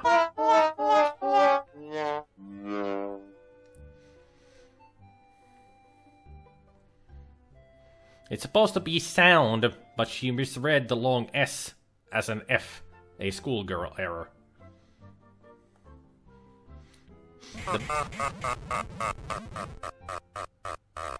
The banner of the Earl of Roslin, who placed the following Latin motto over his family crest, Illeso lumine solem, which means view with sight unhurt the meridian sun. After he wrote the motto for his banner, the Earl of Roslin went blind from staring at the sun too much. This one of several flags of the Baron of Winchelsea on Avon, who could never make up his mind which banner he preferred. Their family motto was Nil conscire sibi, which translates into English as conscious of no guilt. Apparently they were only guilty when they were unconscious. This striped heraldic banner belonged to Sir Hors d'Oeuvres, the French Baron of Beef. His family motto on the upper part of his banner was hors de combat, which, although it sounded fierce, actually meant out of the battle. This was not a family known for its fierce warriors, although it did produce several excellent interior designers. This unique banner, which belonged to the Earl of Cholmondeley, bears the motto Virtus tutissima cafis, which means virtue is the surest helmet. Unfortunately, the Earl didn't live very long after he came up with this motto. He lost his mind when a common foot soldier kicked him in the head after he fell off his horse. He was wearing full plate armor, except for his helmet. His friends had warned him about not wearing a helmet, but the Earl was known to be quite headstrong. Addled by the blow to his head, Earl walked straight into the River Thames. Since plate armor doesn't flow very well, the Earl of Cholmondeley immediately sank into the bottom of the river and was never seen again. In fact, he's probably still there. Mottos could be constantly changed or abandoned at the pleasure of the arms bearer. This banner, identified as the English Baron of Bath, shows signs of having had its motto changed several times. Some of the Baron of Bath's motto attempts translated as "Take a bath," "We enjoy a hot bath," "We need a bath," and "Don't forget to wash behind your ears." After 30 years of indecision, they finally settled on "You need a bath," which declared their view of how much the king needed the support of their family. A round periwinkle blue window of a type often called as a rose window.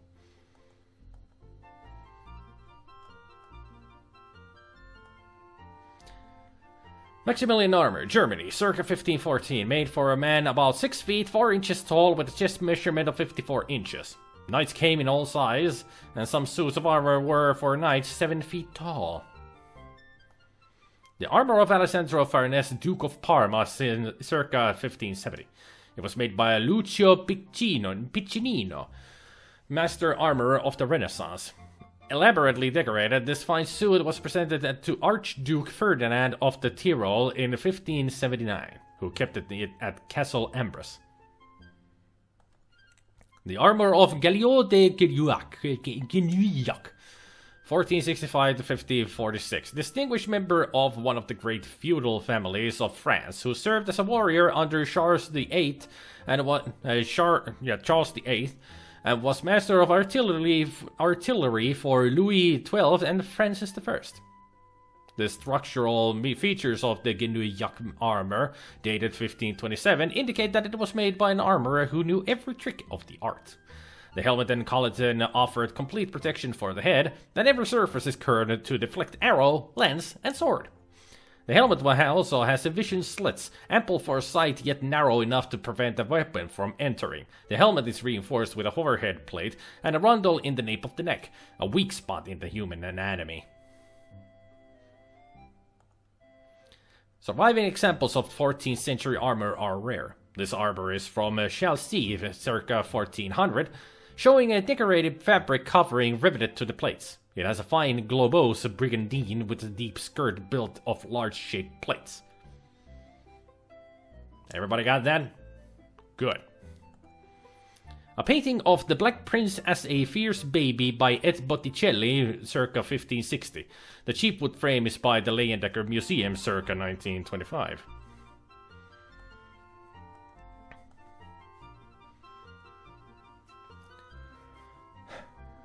Just wanted to test that one out. You can test all the sounds if you want to. I can't take my eyes off the large golden jack in the box in the corner. Clearly, his head wasn't that strong with that blow. Well, I have to admit one thing. This game is definitely very verbose and full of lore. I hope there won't be a history test. Aha, but there will be a pop quiz. I just have to figure out what kind of questions I'm going to ask. Pop quiz, hot shot. That was a lot of text to read. But hey, sometimes you just need to have a history lesson and also some comedy.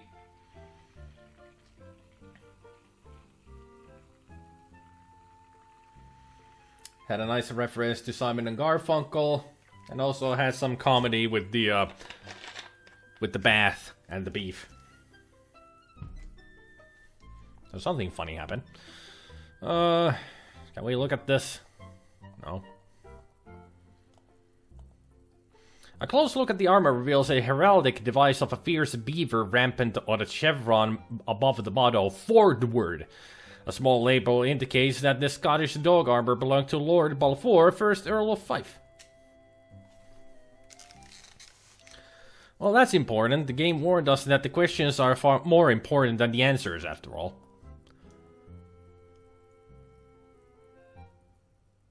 No matter how closely you look, you see nothing at all in the suit of armor. I get the feeling at some point there's going to be a corpse in there. Up close, the suit of armor looks scratched. Scratched. Scratched. Scratched. Nice warp and woof in the fabric. What about the bark and the arf? They're too high for you to magnify. Scratched, scratched, scratched. The carvings on the chest depict gnomes leaping through shrubbery. At least they're not the Knights of Ni. That's not the sort of thing you want to examine too closely. Why not?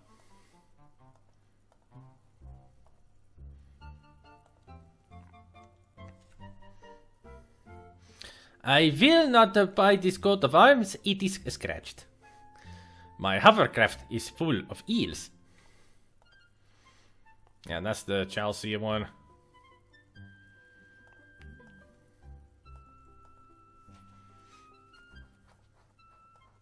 Very impressive. The helmet bears the monogram of the Constable of France and the Montmorency. The armor bears the mark of Sausenhofer, armorer to the court of Emperor Maximilian. The Chelsea armor has a mirror-like finish. Someone took care of it. Good care of it. They're too high to look at with the magnifying glass. Battle flag of the Earl of Rosslyn. Battle flag of the Viscount of Maynard.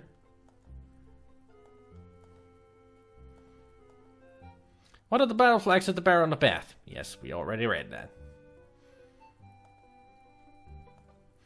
What are the battle flags of Baron of Wiltshire on Avon, whose family motto was conscious of no guilt? Nobody trusted him. You need a bath. It's an unmarked wood door with faded flecks of white paint on it. The door is locked. When you touch the doorknob, you get a heavy coating of dust all over the palm of your hand. So it has been closed for quite a while then. We seem to have entered the Egyptian exhibit then.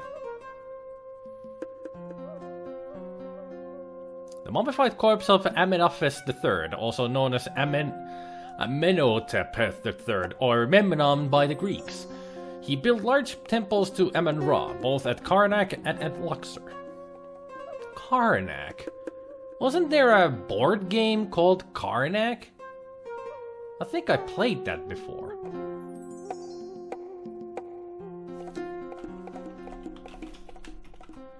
I gotta look this up. Yeah, Karnak board game. I wonder if I've played it before. I mean, I got a feeling I have played something like that before. Or I could be confusing it with some other Egyptian-style board game that we had back in the day. No! I found the picture of this Karnak. Yep.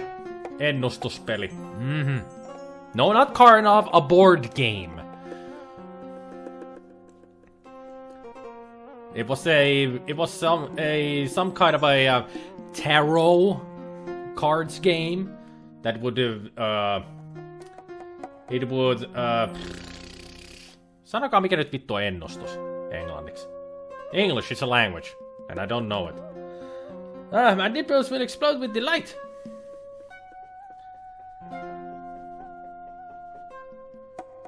Jelppinkivä, apuva. Minä en muista mikä vittu on ennustus englanniksi.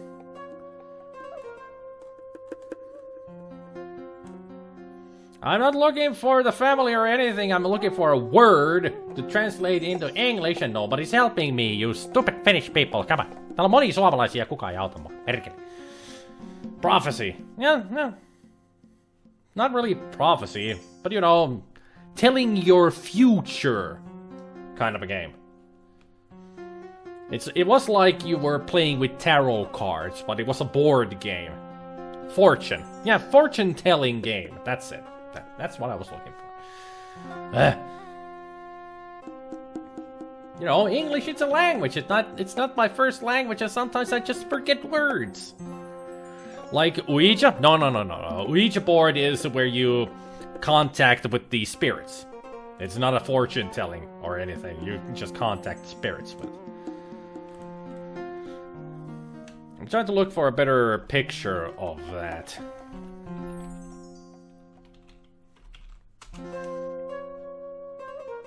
I found only one picture, but it's really small. But I didn't have this back in the day.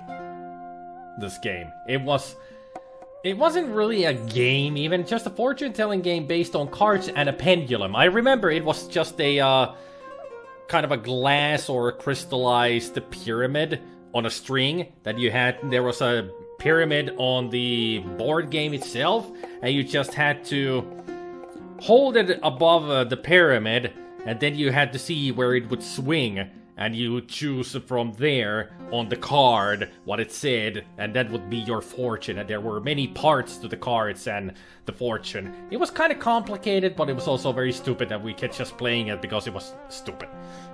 It is not anything like a game. Really. Not really a game. And I think it was only in Finland, this game.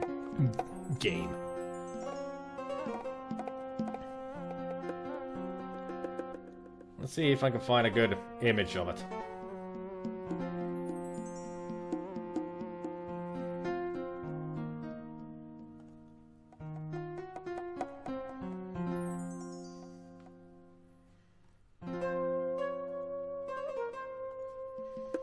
Just trying to see if there are any good images of it. Well, that's... Not really sure if you can see the image, but... That's what it looks like. Just copy that whole thing and maybe you can see the picture. I suddenly remembered that. Don't know why, but I suddenly remembered that. When they mentioned Karnak there. That I had that kind of a stupid game.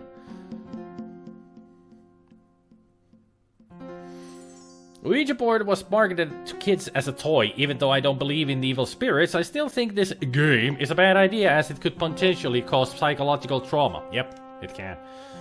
There are actually at least 2 board games called Karnak. One is like Mancala, the other, which was popular in Finland, is like Tarot. That's the one that I had, Gabriel.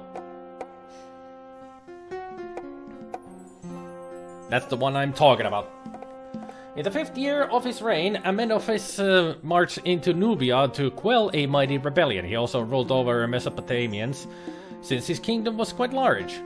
We also know that Amenophis was a mighty hunter who slew 102 lions during the first 10 years of his reign. In his spare time. Now he's dead. Blunt at the end.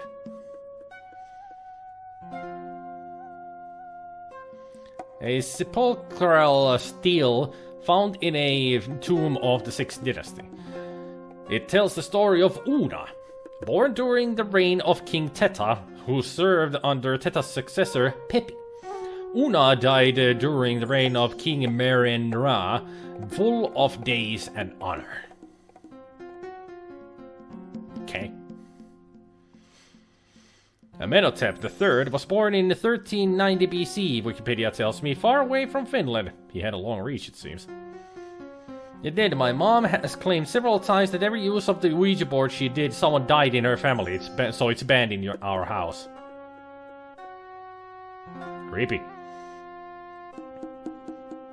The placard says, this is a granite stele depicting Horus and Thoth, found in the Temple of Amon-Ra. This stele was modified during the reign of the pharaoh Akhenaten, and then restored during the reign of Tutankhamun.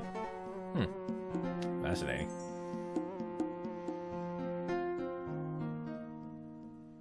A sturdy window that looks out to the city of New York. This is the Urwachi, a winged solar disk with 2 urae. the goddess Nekabet on the right and Buto on the left. According to one myth, Horus assumed the form of the solar disk to protect himself from the evil god Set. Good old Horus and Set, always fighting.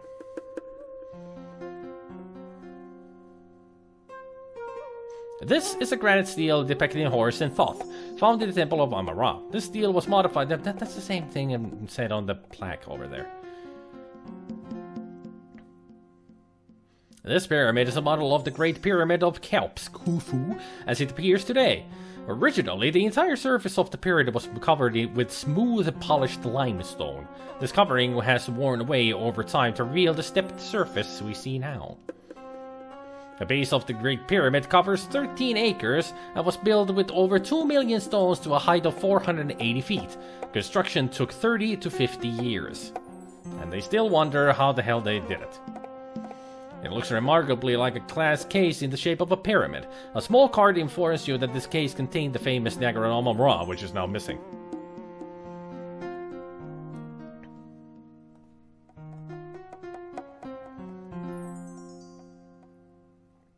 You closely examine the glass case, revealing the scratches caused by a few clumsy tourists, but nothing else interesting. Nothing else of interest. Maybe you should save after all these lookovers?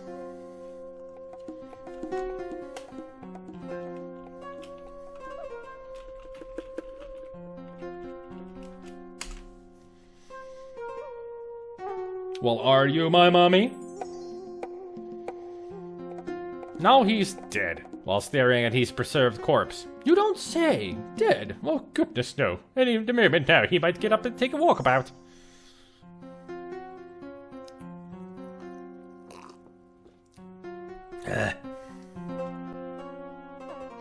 Although there are a few scratches on the glass case, there are no signs of forced entry into the display. There aren't even any fingerprints. Gloves. They used gloves. A close look at the pyramid shows you the grainy texture of limestone, which you find highly educational. You only asked us to remind you, I'm just fulfilling my audience contract, thank you. The granite is cracked. You don't say, after all these years, it's cracked. The winged disc is too high to see clearly through the magnifying glass. The glass is smooth and clean, no dirt, fingerprints, or scratches are visible.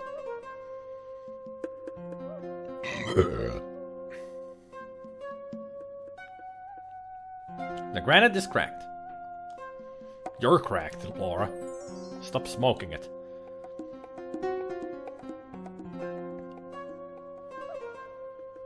An Egyptian-style pillar. You had to walk the whole way here just to say that. Close look shows you grainy limestone. So, what do we find on the other side of this place then?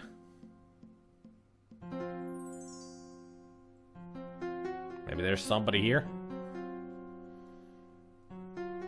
There's something on the floor. The Step Pyramid of Khof-Hotep, built during the 4th dynasty and located near Okhrstia, the ancient Egyptian capital on the Nile River. Known for his strange ideas, the pharaoh Khof-Hotep had this pyramid built in such a way that it was honeycombed with rooms that could be rented out to travelers, thereby paying for the awesome costs of its construction. Popular as a resort destination, the Khof-Hotep Pyramid Hotel was renowned for its revitalizing qualities.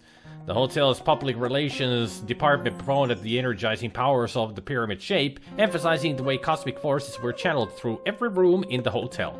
An ancient hotel brochure, printed on a sturdy piece of papyrus, declares that an overnight stay at the Khof-Hotep pyramid can bring the dead back to life, which helps to explain the numerous mummies found in the pyramid by modern archaeologists.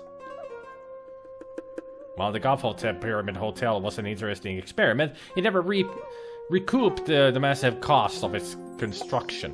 While it was moderately popular among the tourist trade, sophisticated travelers preferred rooms with windows, which the Khof-Hotep did not have.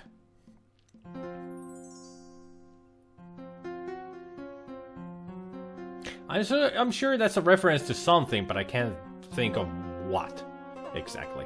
A model of the stepped pyramid of Saqqara, believed to be the oldest Egyptian pyramid. Construction of this pyramid was decreed by the pharaoh Zoser of the 3rd dynasty and built by the architect Imhotep, who is probably the most important builder in Egyptian history. Originally, the structure was simple mastaba, of course, rubble cased with white limestone above a square pit, but was later heightened into a stepped pyramid with 6 levels. Cool. Has there been a Devo reference yet? No. There should have been. This placard describes the fully translated text on the Rosetta Stone, which still resides in the British Museum. In summary, the text records the decree made at Canopus by the priesthood in honor of the pharaoh Ptolemy III, Ergetz I, who reigned from 247 to 222 BC. The decree discusses the great benefits which the pharaoh had conferred on Egypt and states what festivals are to be celebrated in his honor, concluding with orders that a copy of the decree in hieroglyphics, Demotic, and Greek shall be placed in every large temple in Egypt. The card identifies a slab of black basalt as the Rosetta Stone. Hieroglyphs and letters from the English alphabet are clearly engraved on the stone. The Rosetta Stone was found by a French artillery officer among the ruins of Fort Saint-Julien near the Rosetta mouth of the Nile River in 1799. It came into the possession of the British government after the capitulation of Alexandria. The Rosetta Stone, currently on loan to the Leyendecker Museum, is the key to the modern translations of ancient Egyptian hieroglyphs into English text. You notice that half of the Rosetta Stone seems to be missing from the display, replaced by a small card that reads Artifact 310 removed from display for research on 1st of September 26 by OM. By OM. Would the worshippers of Zoser summon Ghoul? Gotta be careful that they don't. Get ready to learn hieroglyphics. I need to start learning hieroglyphics now? Right. And I can't say why.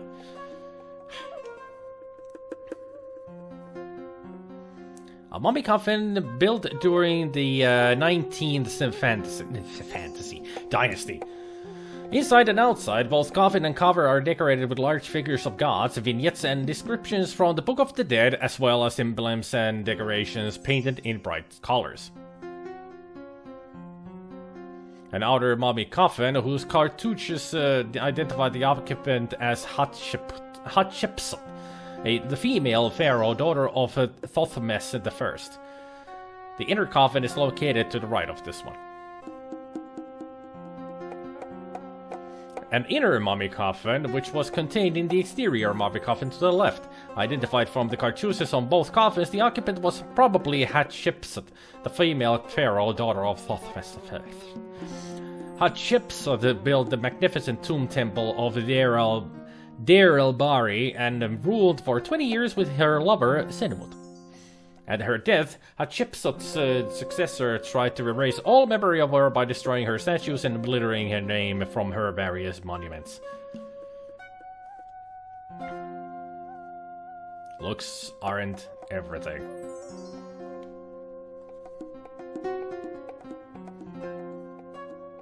Apparently the shoe's owner stepped in some of the blood.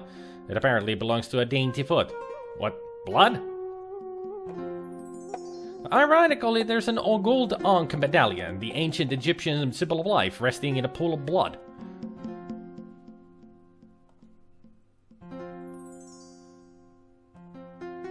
A close look reveals the initials PS inscribed in the back of the bloody Ankh. That's Smith's. You pick it up and place it in your purse. That's Smith's Ankh. And there's blood. Why can I not save? The Rosetta Stone still hides secrets from Lorabo. Let's examine it then. A bit closer, that is.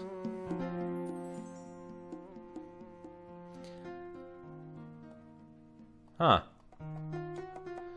A, B, C, D, E, F. Should I be writing all of this down? I should be writing all of this down, right? Now, do I need to? Just look at them all. Alright. No need to write them. G, H, I, G, K, L, M.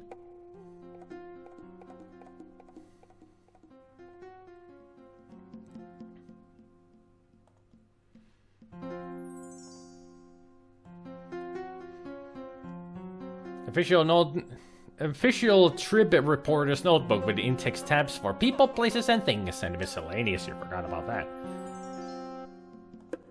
Alright. She did write them down. Good. All up to M.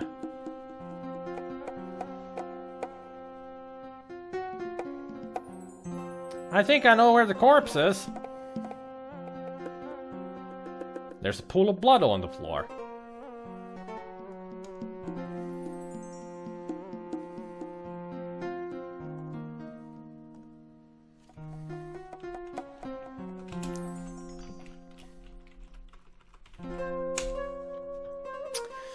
Alright. Let's reveal who's behind the sarcophagus number 1.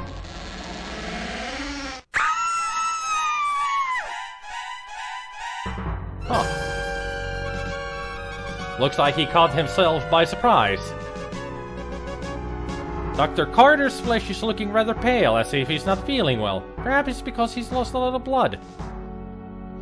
Dr. Carter seems to have suffered a severe trauma to his chest area. There's a slight bulge in Pippin's jacket, as if he is carrying something inside of the pocket. Pippin has a flower on his lapel, but it looks quite innocent. Blood is coursing down the neatly buttoned tuxedo vest. Alright, I should have braced myself. Ah! Dude, I've been watching gory films since I was pretty much 8 years old. This kind of stuff does not scare me. One bit. Now, you wanna know what was the first movie that I started with? With all the gloriness that the movie is? The Thing. John Carpenter's The Thing.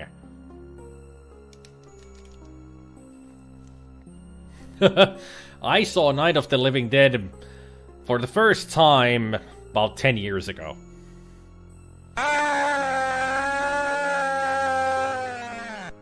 Was a bit like C64 Friday the 13th scream. Yep. I should add that scream there as well. Then I can replace the Howie scream for the host alert. I can use the Friday the 13th. First horror movie you also saw was The Thing and you were 8. Hey, we're buddies. Even closer than we thought. Can I take this dagger? You don't want to touch this dagger. It's evidence and you don't know where it's been. When you reach into Pippin's tuxedo jacket, you find a notepad in his inner pocket. Unreadable words are imprinted on the paper. A notepad made of good quality paper. There's an imprint on the paper from the previous message written on the pad, but it's too faint to read. Well, good thing I have a pen. Do I have a pineapple? While this is an interesting approach, it serves no practical use. You pick it up and place it in your purse. I have a pen. I have an apple. Apple pen. I have a pen. I have pineapple. Pineapple pen. Apple pen. Pineapple pen.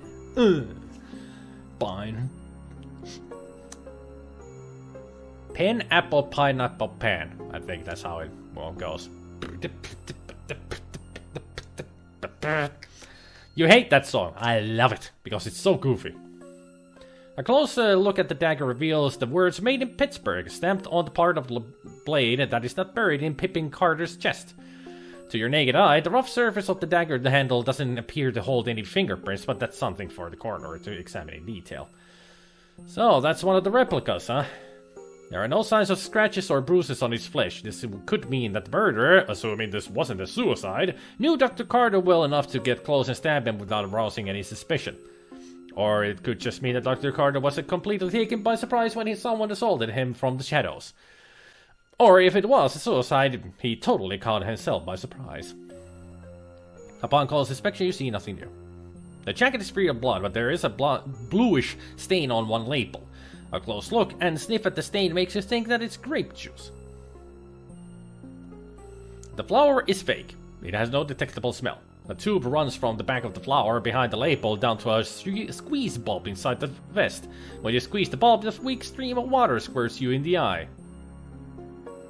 Why would he have a joke flower? It feels fake. A bit of water trickles out from the center of the flower. Apparently, Dr. Carter was also a jokester. Huh. Sounds worse than the banana phone song. Ring, ring, ring, ring, ring, ring, ring. Banana phone. Do, do, do, do, do, do. I also love that song as well. Eldridge, you really haven't heard the pineapple pineapple pen song. P-A-P-P. You should look it up. It's a very dumb song. P-A-P-P. Just look it up. Very recent too, it seems. I mean, the blood is still flowing. If you ask me, he looks like an Egyptian vampire with the color he is now and him being in that casket. I don't think Egyptians ever had vampires in their mythology. As far as I remember, they didn't have any vampires or vampiric things.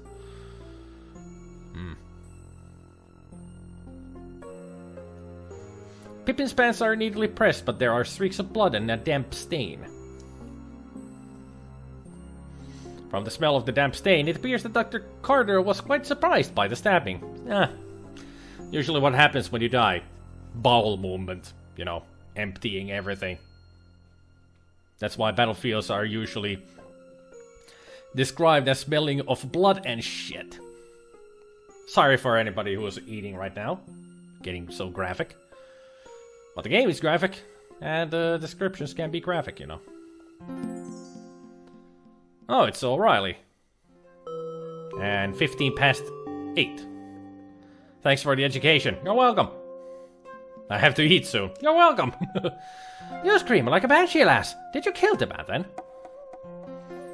No, I just walked in here and I found him. I suppose that would explain your screaming then. Did you see the murderer? No. Alright, I'll talk to you later when you've had the chance to calm down. Just don't try to leave the building.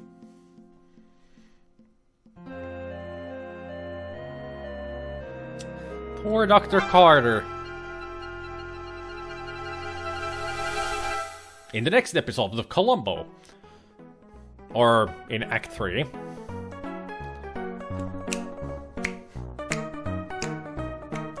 on the cutting edge. Let's see what you did there. Pineapple pen. Yeah, that was something else, alright. Excellent work, your father would be proud of you. So that means I'm doing really well, I guess? Alright, everybody's here, all the usual suspects. Having already interrogated the guests, Detective O'Reilly is now discussing the murder with the staff members as they leave the party. It would be best if you don't interfere. And apparently it's 10 o'clock.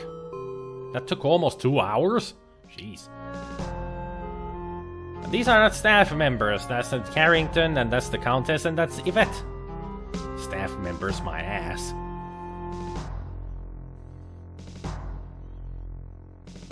Well, Yvette is a staff member. She's an assistant to Carrington. Janitor? Hi, Miss Bow. I'm Ernie Leach. Dr. Carrington told me you could stay a while and talk to the staff. I got to lock the doors, so just come and find me when you're ready to leave. Dr. C has also a key, but you don't want to bother him about that. Thank you, Mr. Leach. Just be careful where you go. Wolf will get upset if he finds you downstairs. See you later. Take care, Mr. Leach. Did you manage to learn anything from the interviews, Detective O'Reilly? Don't bother your little head about that, lass. It's my job, sir. Sir? This is an official murder investigation, Miss Bow. Do not be interfering. Oh, I don't mean to interfere. I just want to know what's going on. Any leads so far? Dr. Carter died of it as the result of sticking a gift-shot dagger in his chest. What more do you need to know? Well, for one thing, who did it? Someone who didn't like him. That's my guess. Brilliant deduction. If you think that you could do better, I can try. Ah, wunderbar! Now we've got the amateurs involved. I may not be a detective, but I'm terribly clever. I've solved murders before. Just stay out of my way, lass, and don't destroy the evidence. Certainly not.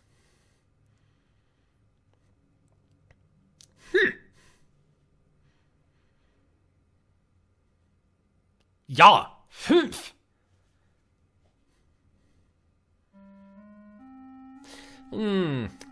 Pompous ass and, what's the word that I'm looking for? Oh yeah, pompous ass! Jeez. Well, I know it's the 20s, but damn! Everybody treats ladies like dirt.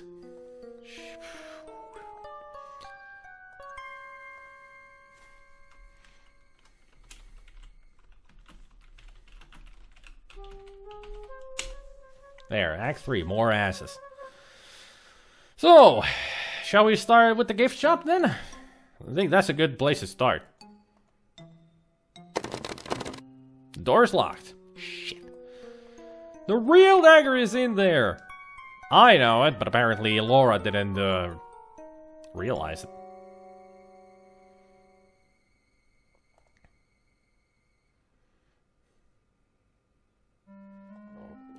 What? Interesting music. Oh, they're gone.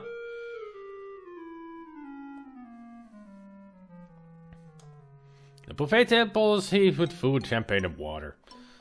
I don't think I need anything from there. Yet. I do have the glass, so I'm assuming I don't need anything from the buffet table. Let's see if there's gonna be, like, guard dogs around. Are there?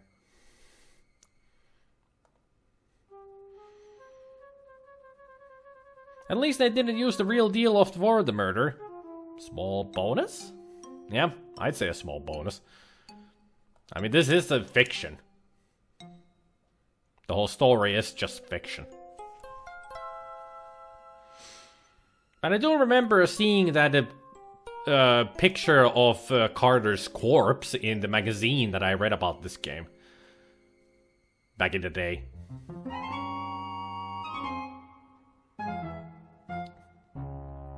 I have to say, the music is a bit weird here. Ah. This man looks like he's very low on moral fiber in his construction. I wonder where Smith and Ziggy are going. I get the feeling I should be following them.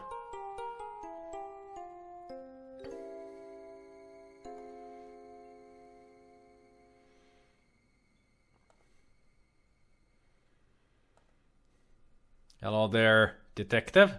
Goodbye, detective.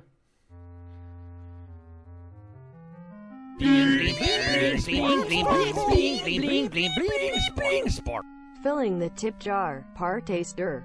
Partaster. Okay, thank you for the partaster. There, Gabriel.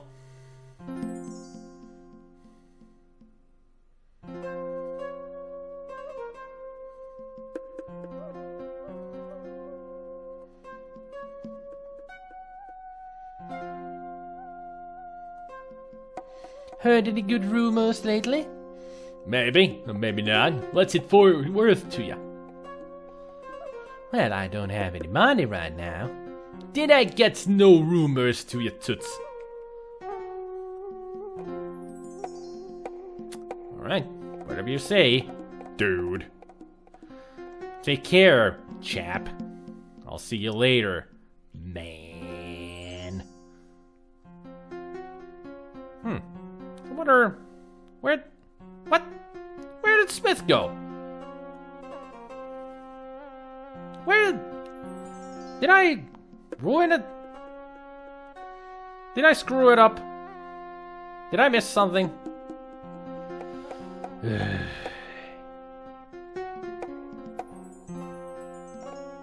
I get the feeling I screwed it up somehow.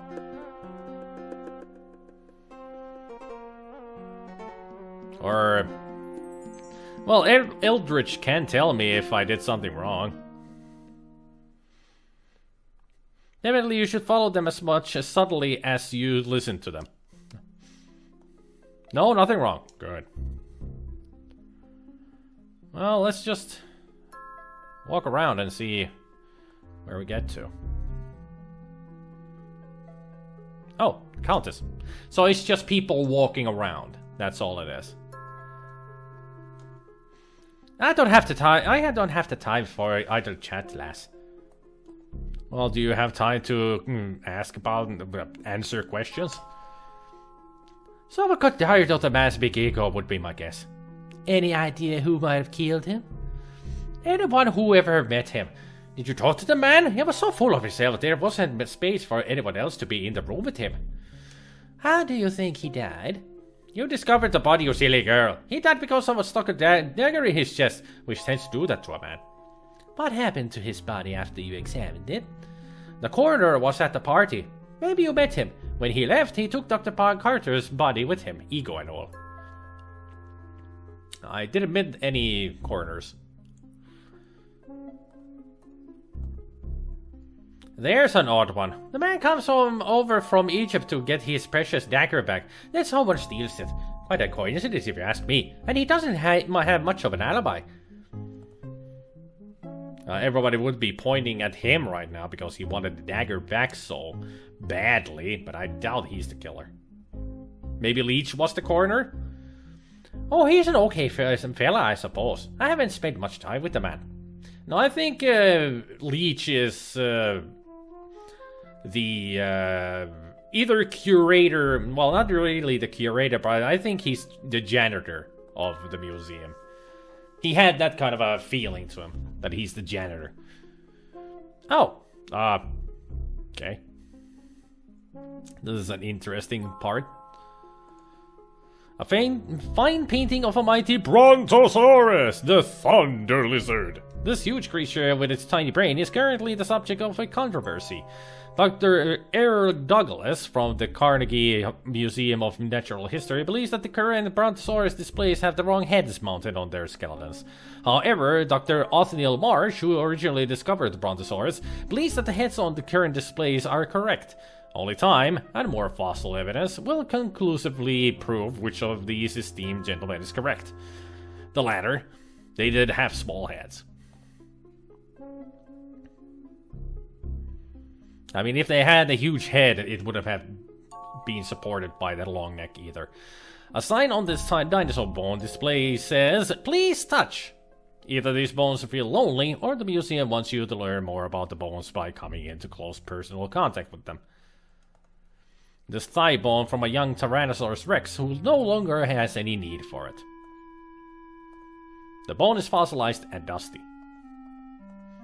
You pick it up and place it in your purse. And it looked like an item that I can pick up. Small sign identifies this dinosaur as an iguanodon, which means iguana tooth. However, from the Tyrannosaurus Rex's point of view, this dinosaur could be identified as thinner. I'm surprised that death-obsessed woman wasn't fawning in some room after this moment. Or she would have been in the room. It's a Tyrannosaurus Rex. His name is Rex. Isn't that clever? No, it is not clever. The sign reads, "Push button to hear Rex speak."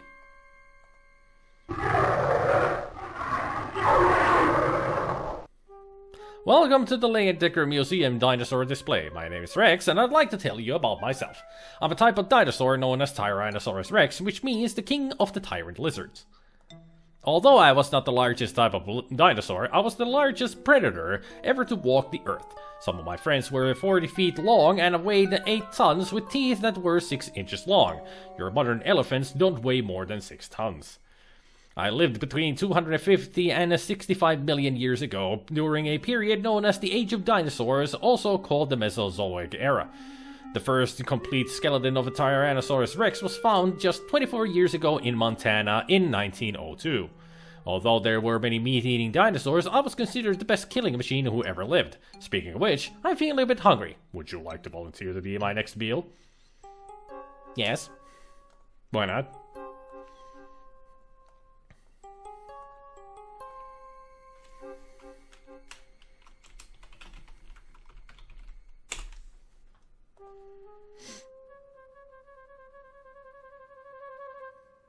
It feels like fake leathery reptile skin. Now keep your hands off the displays. No!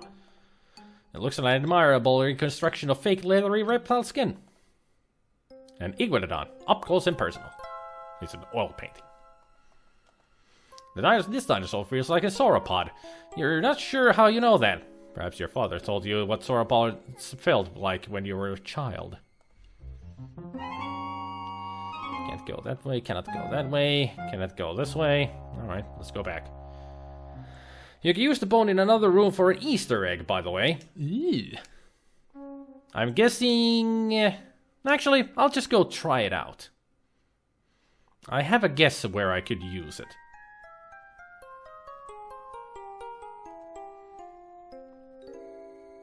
I mean, it's obvious. While this is an interesting approach, it serves no practical purpose. Come on, use it on the dog. I mean, throw me a frickin' bone here. Maybe it wasn't as obvious as I thought. I'm curious about this Easter egg now. So if it's not the dog... where it could be then? The faceplate on the armor is slightly open, as if something is protruding from inside of the dark helm. I'll wait for Gabriel to come back from the bathroom break before I do this.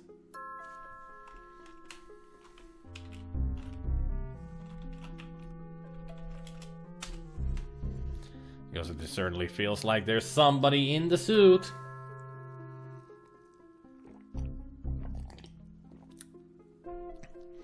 By the way, Eldritch, you can tell me freely if there is an Easter egg that I should look for. So now that I have that bone, you can just tell me where to use it. But don't tell me what the Easter egg is, just tell me where to use the bone, so I can do the Easter egg and find out for myself what it is.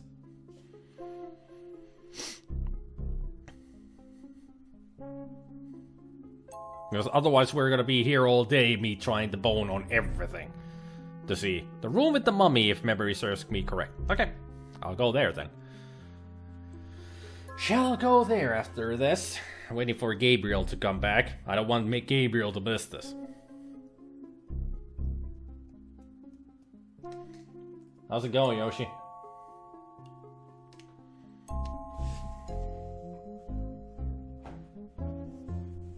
Poople snoot! Anybody snoots that he can boop? Who wants to be booped on the snoot? Any takers? The snoot is here to boop you.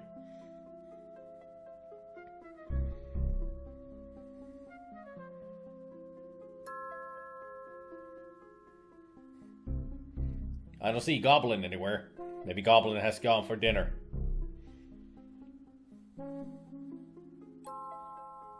Anybody else? No takers?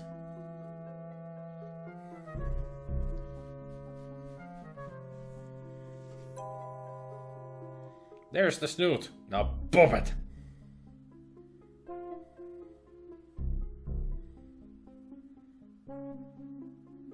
Boop. Yee. That made Booble Snoot happy. Happy like a slime!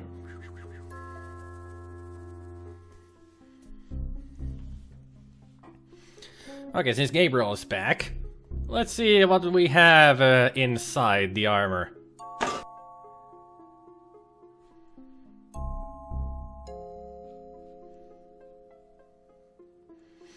I sometimes boop my little niece on the snow. She laughs. Of course, she's a baby. It's Dr. Pippi Carter, a famous dead archaeologist. Why is he stuffed here?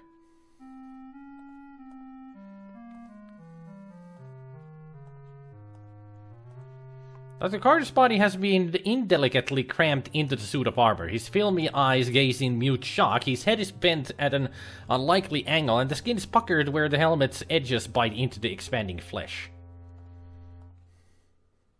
Dr. Carter's skin is cold and disgusting to the touch. He definitely gives the appearance of being dead.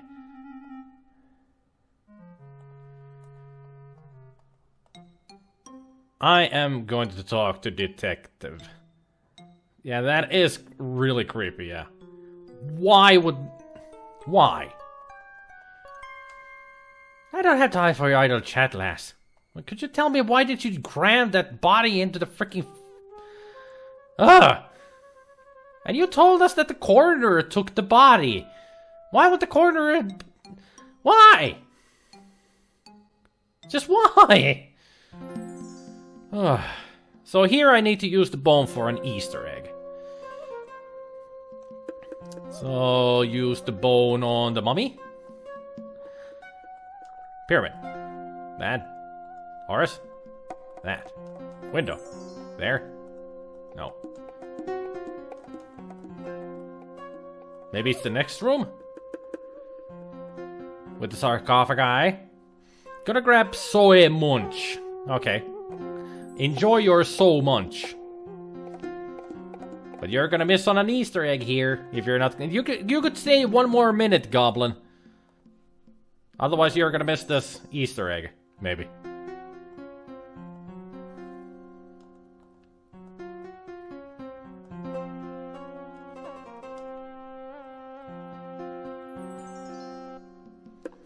Doesn't seem to work anywhere around here.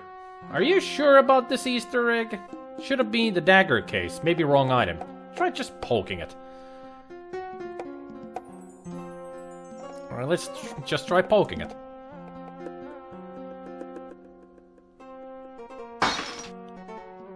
Oops. Congratulations, you've cracked the case of the Dagger of Amon-Ra.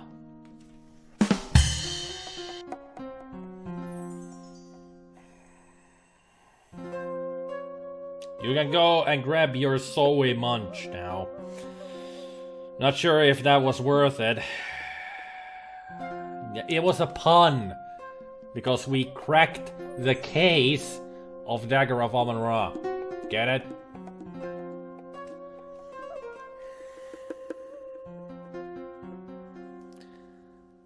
Pitää kaiken lähteä untemaille. Okay. Sleep well, good night, Sonic. Time to grab Soul Munch. Yes. Sierra put it as one in one of their guidebooks. Huh. Well, it's like in the beginning of Quest for Glory, if you touch the scorpion, it tells you that you found the first bug in the game. Meta humor. Always lovely, you know.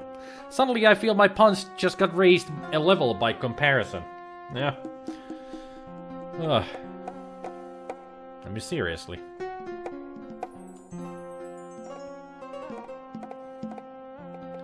Don't touch your sharp pieces of glass. You might cut yourself. Alright, I'll just use the magnifying glass. Upon close inspection, you can find nothing new. Magnify part of the ancient Egypt exhibit. This is part of the ancient Egypt exhibit. Then again, my puns need all the help that I can get. Well, since we got that Easter egg out of the way...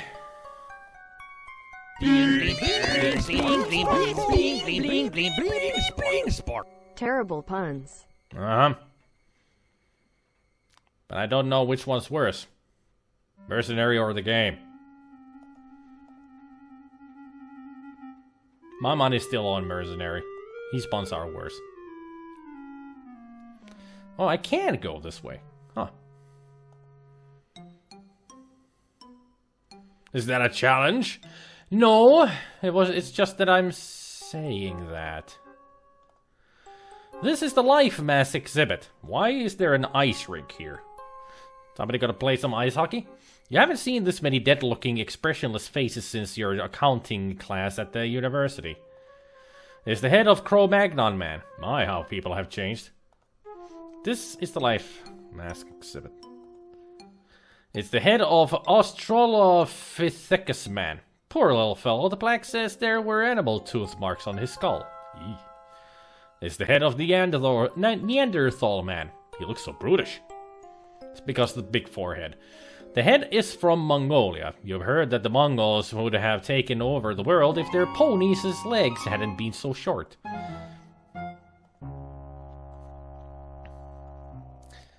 I have a feeling that one of these heads doesn't really belong here. A head from Algeria. Imagine! Algeria is not really in that region.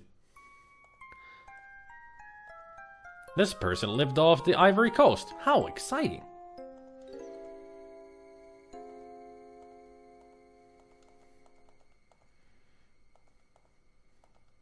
This head is from India. You close your eyes, smelling the incense, hearing the temple bells, smelling that spicy food. What fine craftsmanship! Seems to be covered with a paint-like substance. Probably paint. Appears to have been applied quite some time ago.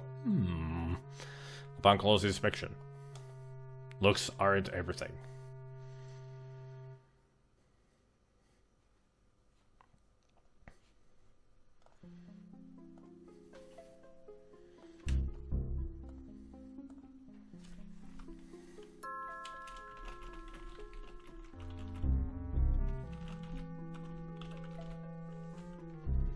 One of these things no belong. Sesame Street went Cro-Magnon there. I'm sure one of these. This head is French-Canadian. You wonder if French-Canadians are anything like Creoles and Cajuns. This appears to be a head of an Eskimo. You wonder if they really do use every part of a seal. The South American head has strong regular features.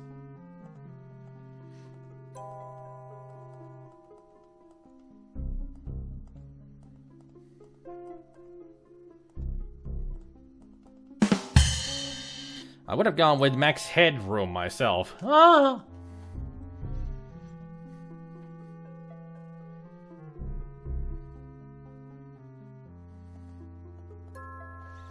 Well, at least nobody's dead in here. Yet. Just gotta keep an eye on how many heads there were at that time. Well, I'm sure later on there's gonna be more. It just feels like wood, and you get a small splinter in your finger when you rub your hand over the carvings. Good going there, Laura. Good going.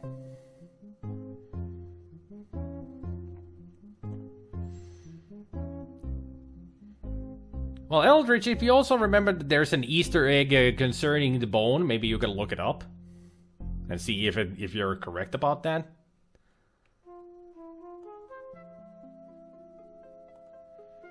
Unless the just prodding the case was the Easter egg that you were remembering.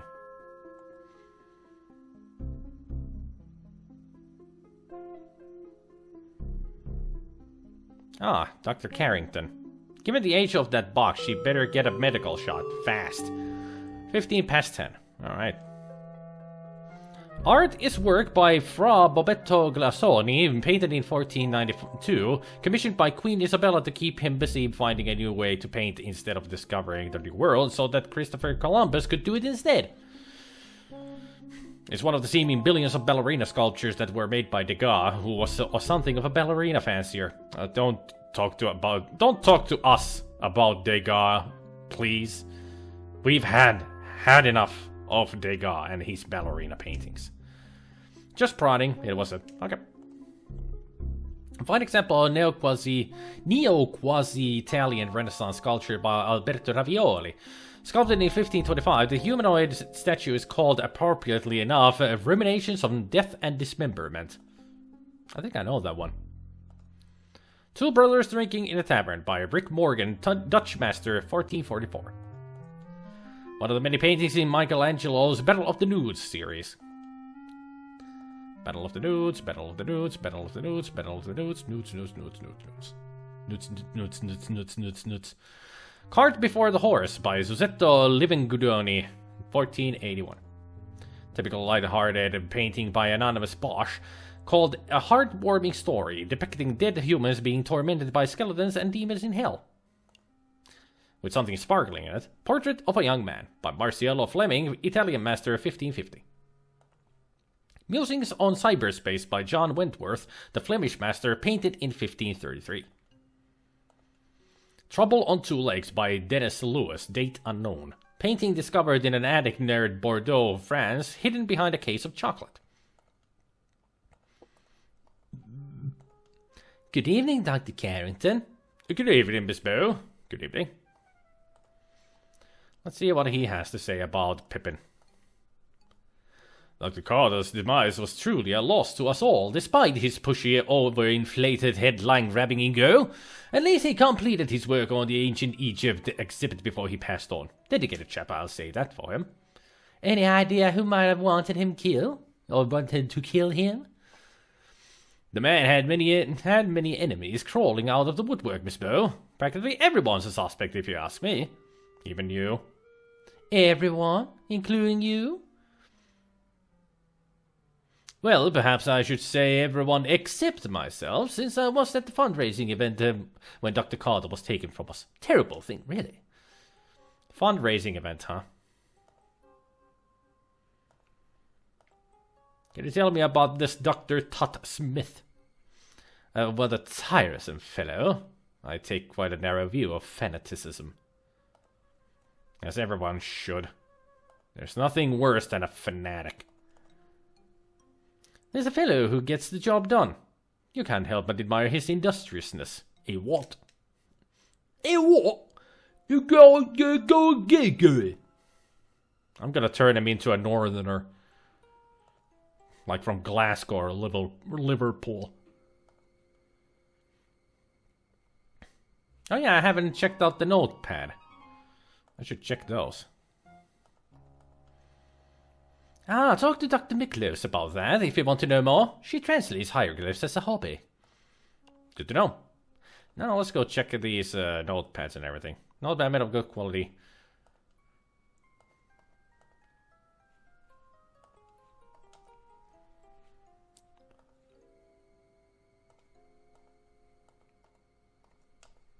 Bone is hard, heavy, and dusty.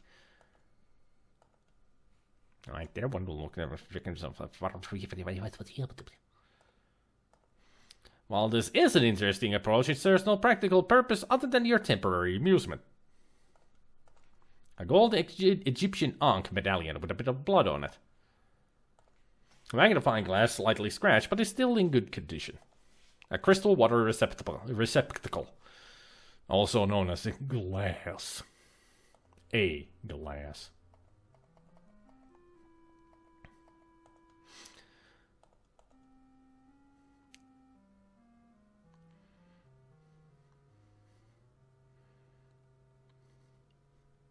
One of the skeletons in the Bosch painting appears to be holding an object that glints in the light.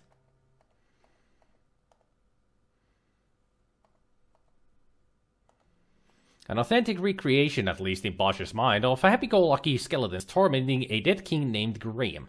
They appear to have stolen the key from the king, which one of them is placing in their treasure barrel. Is it King Graham from King's Quest? Pun64.exe timed out. Too much time elapsed after starting task Dagger Pun. Task has been cancelled.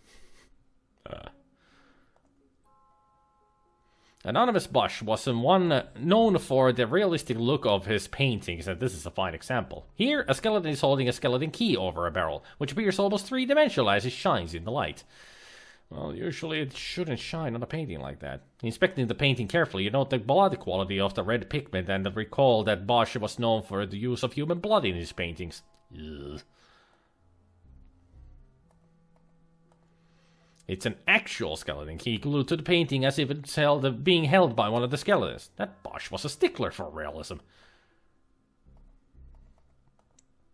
The skeleton key is inscribed with eerily articulated markings, the weird orthography of a long-dead tongue. It offers no clue as to what it unlocks. Pandora's box, perhaps? Jeepers, the shiny key on the painting even feels real. Probably because it is. Although you have a natural attraction to shiny objects, this one is firmly attached to the painting and obviously can't be removed by hand. The bone!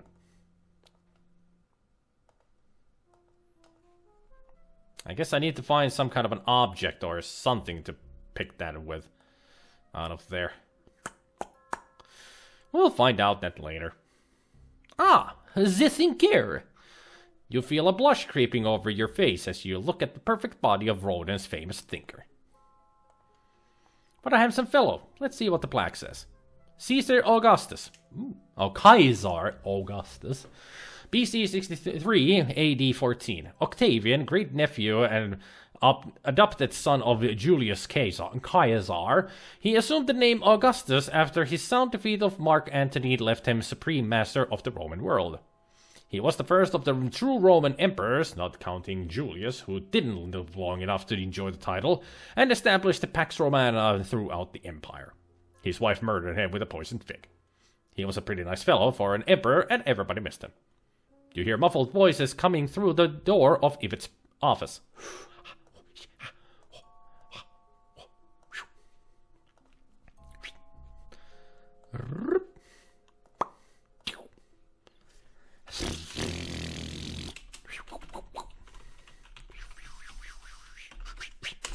Did you like my sound effects for everything that I did?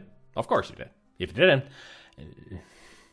tape on a priceless painting? I cringe just thinking about it. Yeah.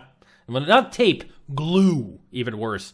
Thank you for coming to see me, Olympia. This is very nice of you. You're very welcome, my dear. What can I do for you? Oh, you see, I found this strange bone, and I said to myself, Yvette, if anyone can tell you what this is, it would be Olympia. A bone, you say? How fascinating. Where did you find it? I found it right here in the museum. Here it is, Doctor. Now let me see. Haha, Yvette, you silly girl. This is a chicken bone. It is? Yes, of course. Why, it is still greasy. You got this at dinner, didn't you?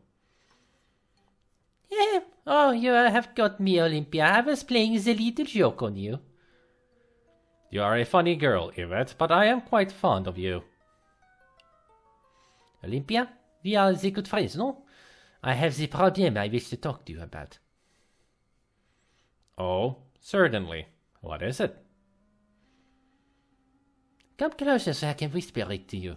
It is very personal, and I want no one to overhear. Oh my. Oh my. Oh my! I wonder what she is telling her. You don't hear anything. Okay. There's a thoughtful-looking gentleman. What does his plaque say? What does the plaque say? Claudius BC 10 AD 54. Enthroned by the Praetorian Guard after the assassination of his odious nephew Caligula, Claudius accomplished much for the empire. Although weak and timid by nature, he proved to be a noble statesman. He built the famous Roman aqueducts and conducted a successful campaign against Britain. His fourth wife murdered him with a poisoned mushroom. She didn't miss him, but the rest of the empire did. Oh my, he looks dour. Let's see who he is. Tiberius, BC 42 AD 37. Tiberius disliked most everyone, and practiced the strictest economy with funds devoted to public amusement. Consequently, most everyone disliked him. Although he was perceived by the upper classes as a suspicious, ill-natured tyrant throughout his reign, he ruled the empire with a firm, capable hand, and Rome prospered. He was most probably smothered by his nephew Caligula, although no one is quite sure to this day. Nobody missed him. Oh dear, he looks somewhat dissipated. Let's read his plaque. Caligula, BC 37 AD 41. Caligula started out as a decent enough chap, but shortly after he became emperor, he was seized with a severe illness which unsettled his reason. Consequently, his name has become a byword for frantic cruelties and insane imaginings. The grotesque atrocities of his reign were ended when he was assassinated by the Praetorian Guard in a grimy tunnel beneath the Colosseum. Nobody messed him either. Attentively, you touch the cool bronze. It feels as smooth as it looks. You get no response. You hear nothing of interest. Can we take a closer look? Oh, I want the What perfect burnishing! You can't imagine how long it must take to create the thing of such beauty. Well, when it's made of bronze, it would take freaking forever.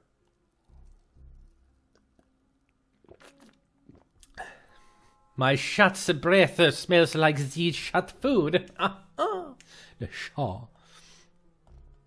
The door sports an elegant lacquered finish, but nothing in the way of telltale clues. Close inspection reveals that this is not real marble. It's an imitation marble invented by Claudius Brutus Apollonius Bicus Blimpus Maximus, known to his friends as Fatus Rotundus. Fatus was ahead of his time, since the world was not yet ready for synthetic marble. Fatus also invented radar, but nobody knew what to do with it. Radar technology was then forgotten until World War II, and Fatus never got any credit for it. Fatus Rotundus died in obscurity, his genius unrecognized. Sure. It's made of fine Corinthian marble. It's made of pitted marble. It's made of marble. This room is practically immaculate. Even under close scrutiny, you can't find any dust. The door's locked.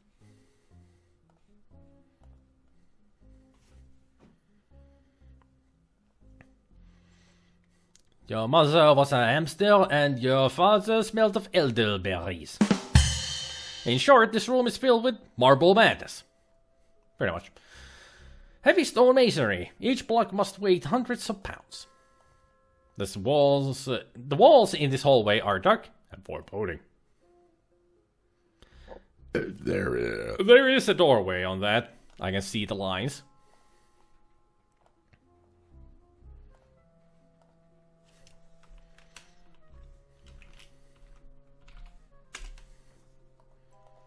Feels like cool stone masonry. Up close, you are able to verify that these are big stone blocks. What about these outlines?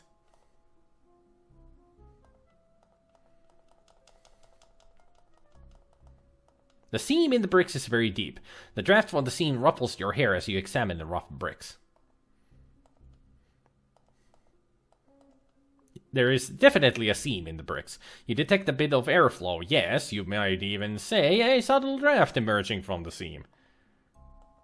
You can feel a definite seam in the bricks. You detect a bit of airflow moving past your fingers through the seam. I wonder how to open this. There's gotta be a way. I don't see anything, but I'm sure there is something somewhere. Oh, this just takes us back here.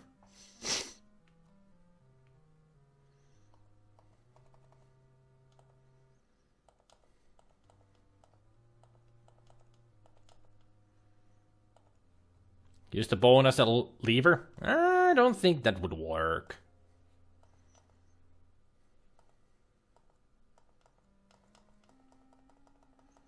Yep.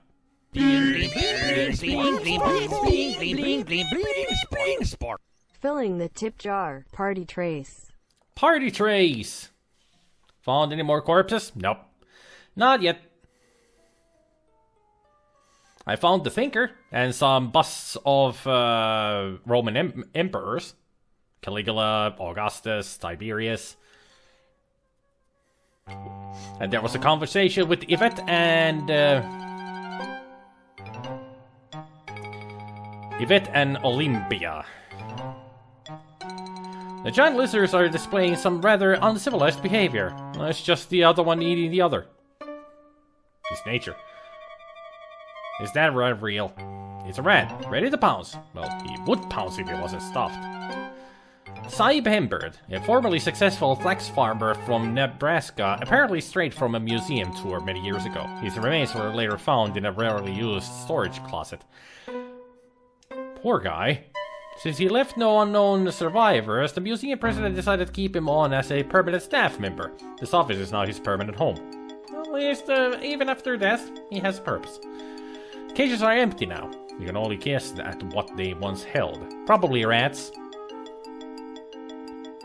The cloth seems to be covering something up.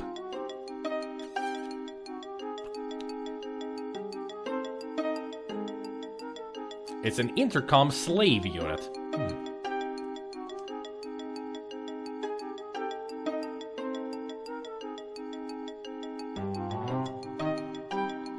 It's half of the famed Rosetta Stone. Ah, now we gotta learn more of the hieroglyphs.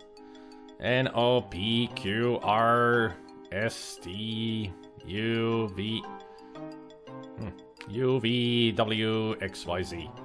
That's how hieroglyphs works. They were letters on the alphabet. Oh. Number of hieroglyphics are carefully drawn on the blackboard.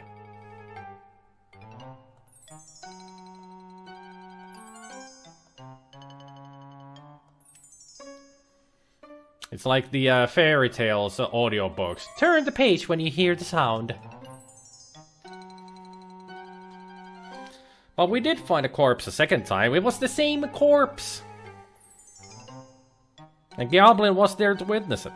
Using your fingers on things you look at is good mystery solving advice throughout this game, by the way. Forgot to mention that when I mentioned the magnifying glass. Why can I not save? You're always there to witness it. Yep. The skull of the long-extinct horned rhesus, known in the academic circles to be the source of much controversy regarding it as evidence for the extraterrestrial origin of primate evolution. Bottle says Dr. Mahmood's guaranteed snake oil. Oh. I wasn't trying to take anything from your office. Least of all, a snake oil. Good evening, Miss Bow. Oh, you startled me. Good. It gets the blood flowing, doesn't it? Well, I suppose so. I see you were looking at my snake oil. Well, I was just looking around. I'm sure you meant no harm. What's the snake oil for, anyway? It repels snakes, of course. Comes in handy when I'm working in the basement. I lost a load of Egyptian cobras down there a few weeks ago, and I occasionally come across one of those little darlings. Those snakes always want to bite me, but I'm sure they don't mean anything by it. It's just their way. They get nervous very easily, you know. Normally, I love to watch them kill things. My Barney will kill anything he can sink his teeth into. Really? I sense a murder weapon. Charming. Well, I'd like to chat some more, but I've got to rush off and meet that young Steve fellow. He promised to show him his scars. See you later.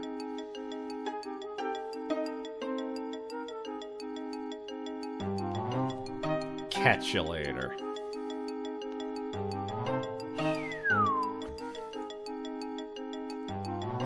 So, that's your snake. It's Barney, Olympia's pet cobra. Quite the fangs on the guy.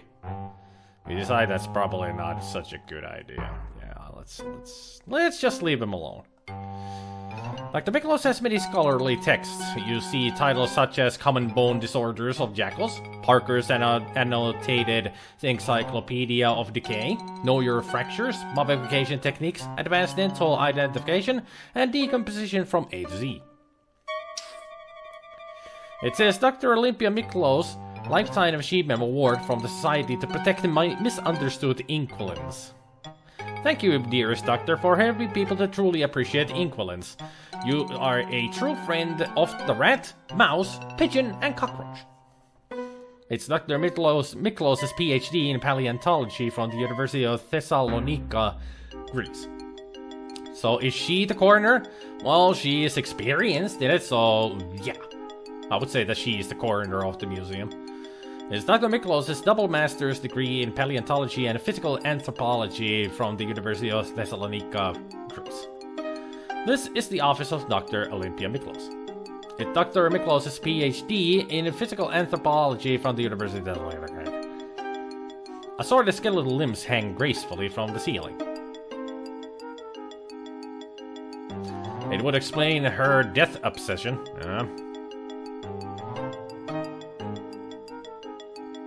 It's a rat, ready to pounce! Well, it would pounce if it wasn't stuffed. Luxurious velvet drapes adorn the windows. They look like they would effectively block out any light. A magnificent view of the night sky over New York City. Don't touch it, you don't know where it's been. The books are in fine shape and none of them are dusty. Dr. Miklos must keep current with her reading. Dr. Miklos' desk is large and impressive. It looks like real mahogany.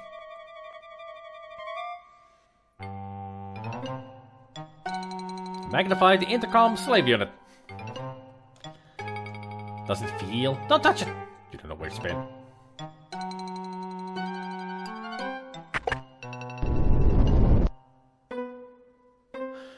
Well, I wasn't really expecting anything to happen from that, but okay.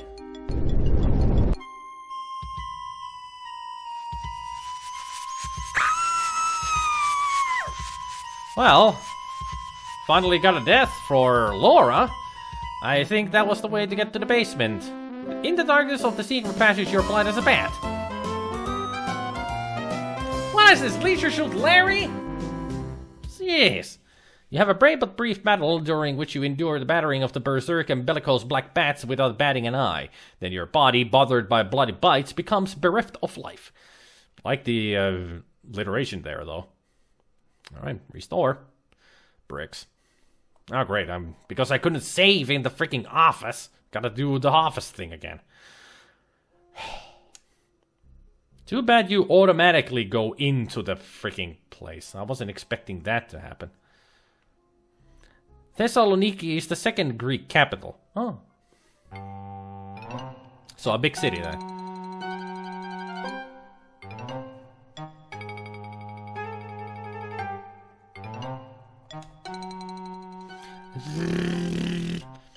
Maybe I can do there. Done.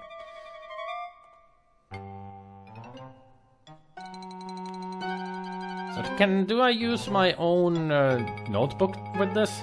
No.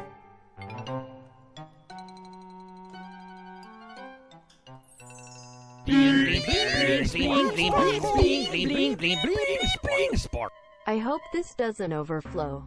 You might.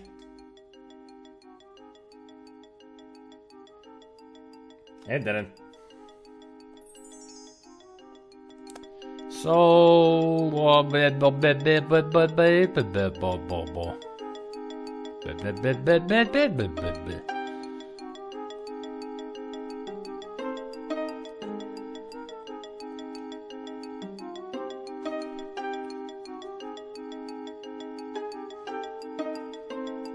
you know what? I have an idea. I have an idea on how to do this.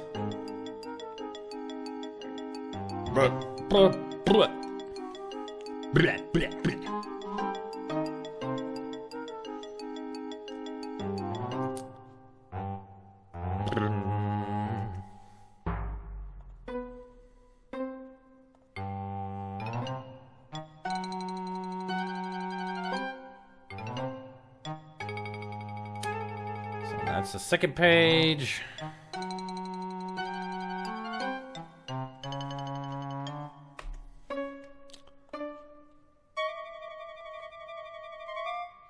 Because I want to read this.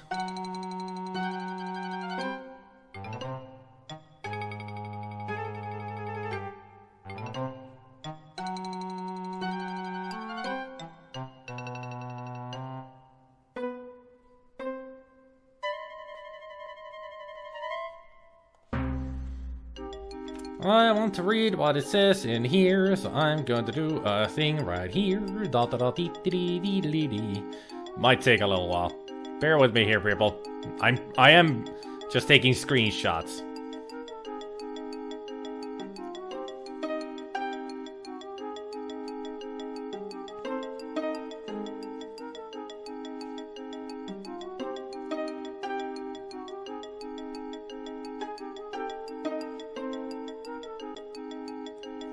Just hang in there. Shouldn't take too long to do this.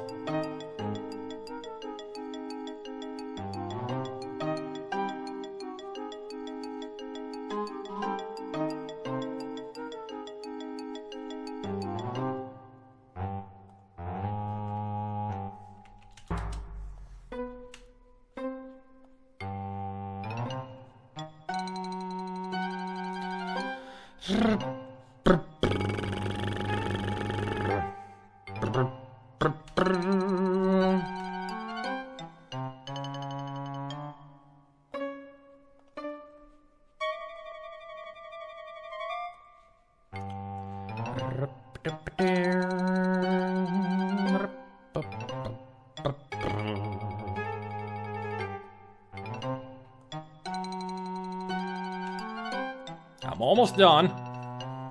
Almost done. And it's more fun this way, Goblin. You're right. So you take your translation away from me. I ain't looking at it. I ain't doing nothing with it. I'm doing this on my own. I will succeed!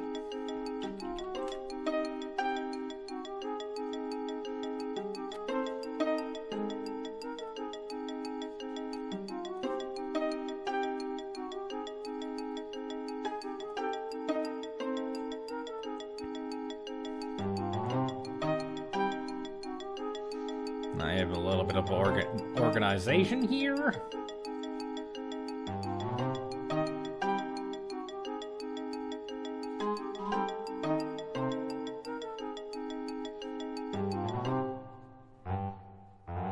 Alright, now I should have everything. On this one picture, I have all the pages ready. Alright. I remember learning this alphabet back in the day was actually quite fun. You drew them all out. I was about to draw them myself, but then Eldritch says that, no, you don't need to do that. They're gonna be in the notebook. I could have drawn them on my own notebook and made this easier. At least I have them now as a picture. Screenshots. So I can do this translation though. Alright. Let's get this rolling. Let's see what this says. So, I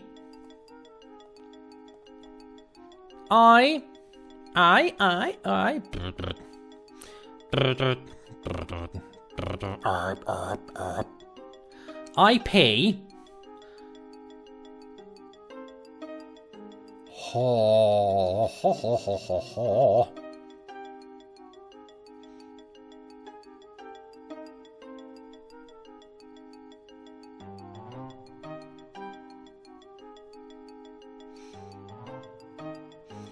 I pay homage to... Is that two? Yeah. I pay homage to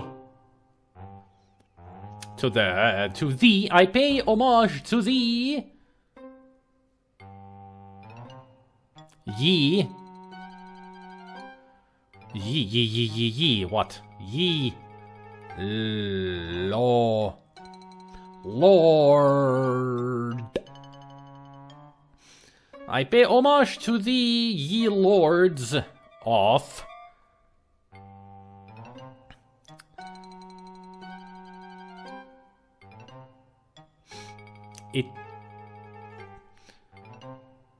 Ye lords of eternity.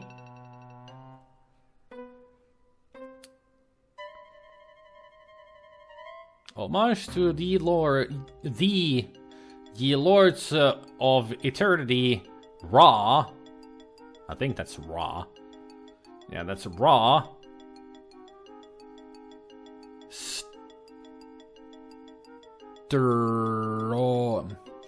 Strong. Is this strong? Yeah, strong. Strong is the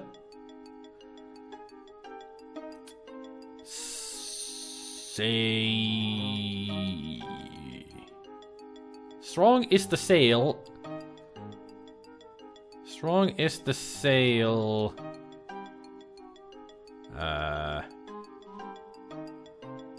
In. Strong is the sail in the. In the wind. Strong is the sail in the wind.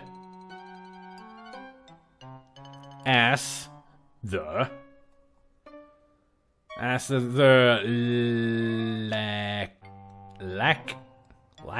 lake. As the lake of fire. Lake of fire in the underworld.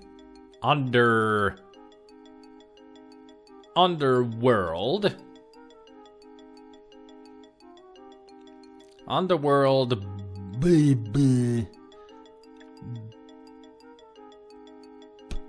behold.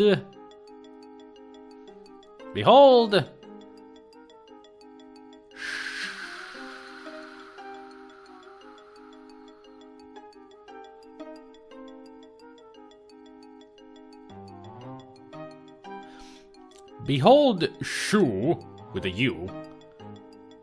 Shu, the mother. Shu, the mother. S-H-U, the mother.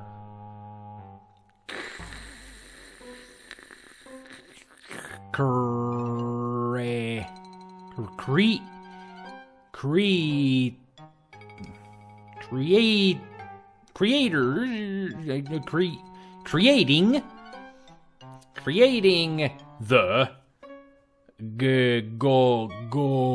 gods. Okay, creating the gods. Okay.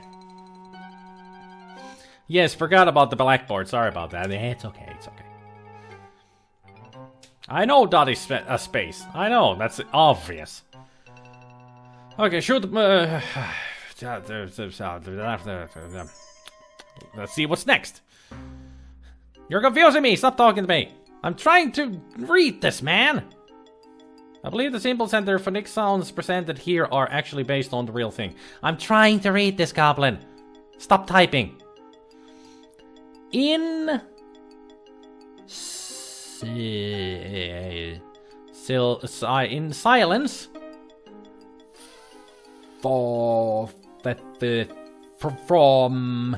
In silence from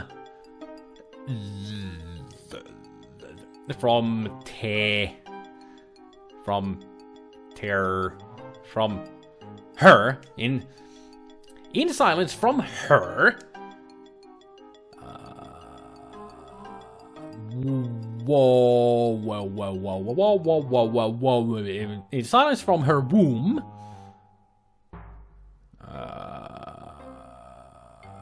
Q.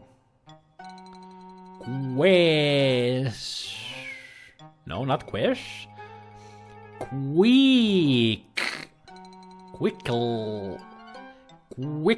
Quicker.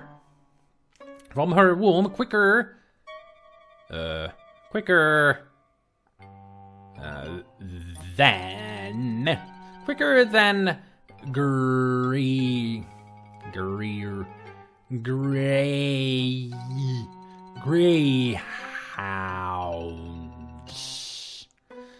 Quicker than greyhounds.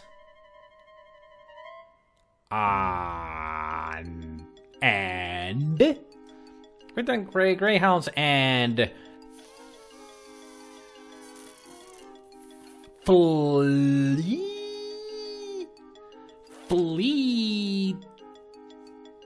fleeter than fleeter than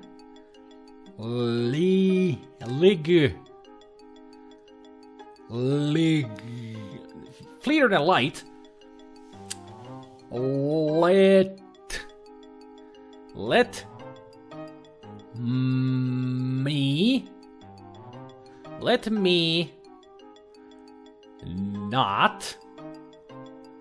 Let me not be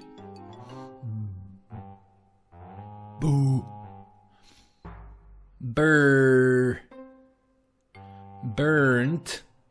Let me not be burnt.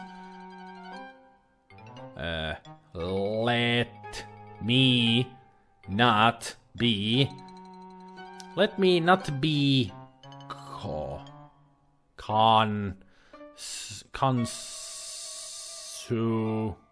consumed. Let me not be consumed. Let me not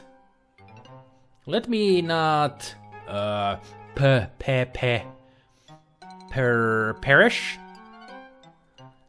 as. Let me not perish as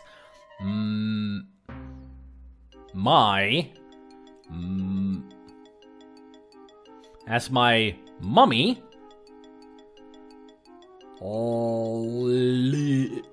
lies. As my mummy lies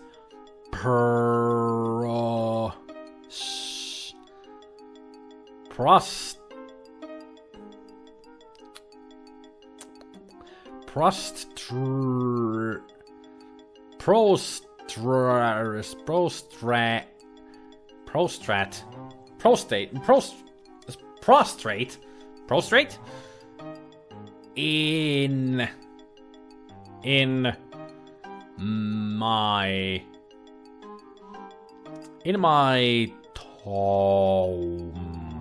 in my tomb. Prostrate in my tomb. I have no idea what I just read. I have totally forgotten what the full text is. Okay. Yeah, forget this. I couldn't make heads or tails out of the whole thing. That took way too long and also was too stupid. There's an array of... And now, drum roll please. The final payoff. You deserve it for all that hard translation work, smiley face. 1,100 bits. Gabriel, you were just too much. I hope you have enjoyed Stardew Valley, if you have even played it. One interesting fact is that ancient Egyptians did not use hieroglyphs for day-to-day writing. They used a much simpler, quicker alphabet system known as hieratic script. Hieroglyphs were only used for presentation, like kind of like how calligraphy is used today. Yep, that's actually true. There's an array of rare cockroaches in the display case. How rare? There must be at least 40 varieties of cockroach in the display. Huh, just goes back to it. Actually, let's just try to take this again. Can I actually take a closer look at the snake coil? I already did this. And here she comes to ruin the day.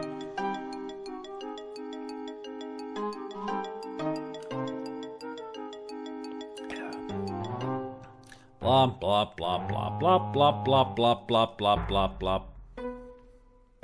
Such a geek sometimes. No need to do the sad face there, Goblin. Own it.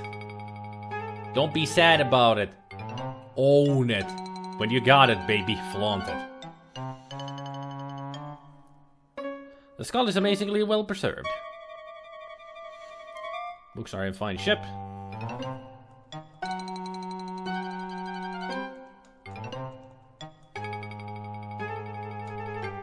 The bones are remarkably clean and white. The fully articulated skeleton proudly bears the museum visitor's badge. Intelligence is never a downside, indeed. We all float down here. I mean, we're all geeks here. A large and impressive stuffed rat.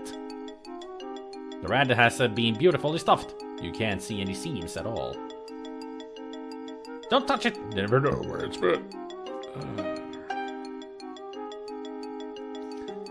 If we cannot see any seams on the rat... I get the feeling I should be following her. Ooh! I think somebody used the bricks! One of us, gobble, gobble, one of us.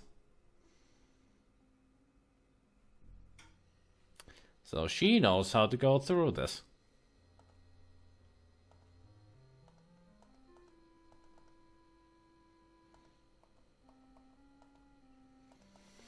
Open, open, Saskatchewan. Open, Sesame Street. The windows are very clean and very dark. Someone keeps the walls very clean around here. The walls in this hallway are dark and foreboding. The window is too dark to see through. You wonder what's on the other side, but you're almost glad you can't see it. I wonder where she stepped or what she pushed to. Open that. Open, sarsaparilla.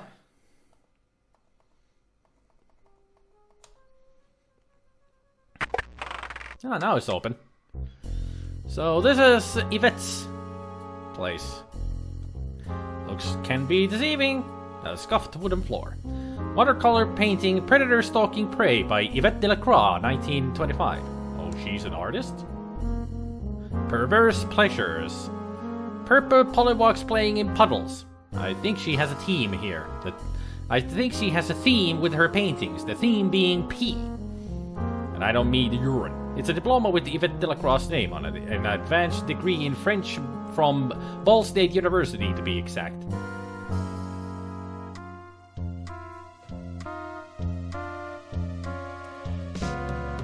She is a fake. That French accent is fake. If she's from Ball State University with an advanced degree in French, it means that she's American, doing a fake French accent. But she's fluent with it, so... Match pair of cross battle axes left over from this room's previous occupant. There's a homey old Norwegian phrase stitched into this needlepoint. An axe in the hand is worth two in the bush. Words to live by. It's a Venus flytrap. The file label reads Paleontological Anomalies. Insurance. Accounting. Taxidermy records. Shannon Rat Collection. Alcoholic Preservation Collection. Taxidermy records. Life Mask Field Survey. Life Mask Collection. Medieval Armor Collection. Renaissance Masters Collection. Machu Picchu Field Survey. Museum Artifact Research Exchanges. Egyptian Artifacts. Personnel Files. And Dead Things. Oh, that's one of those cutters. Yeah, paper cutter with a sharp blade. Can we take it? I would not try to do that again. I get the feeling that we're just gonna cut off our head or something.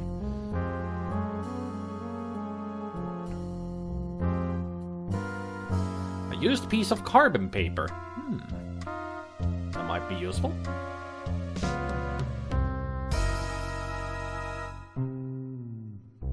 You pick it up and place it in your purse.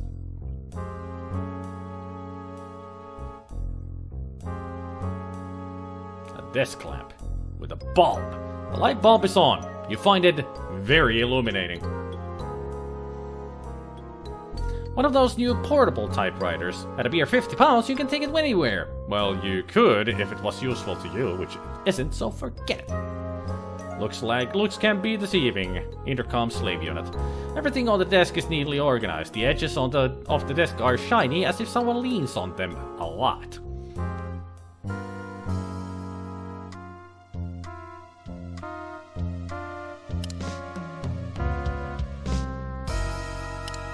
Yay, we can play with the desk lamp. Dionea Mascipula, to be precise. And if she actually studied French at university, then she's smarter than she acts. Very true. And also, she's an artist, so... Like the game says, looks can be deceiving, and she seems to be a lot more than she looks. The bulb is off. Although the light bulb is starting to cool, it's still too hot to handle. Well, let's do something else while we wait. Serpent flows the desk is very clean, as if it's dusted or wiped regularly. Upon closing inspection, nothing. The typewriter keys hold the fingerprints that probably belong to Yvette. Is there a way for us to take the fingerprints? No. Must be useful.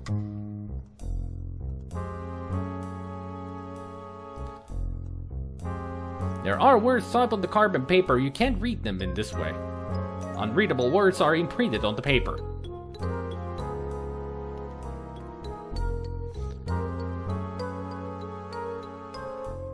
We need paper to get the carbon fiber red, or the carbon paper to be red, and we need something to rub over that so we can read those.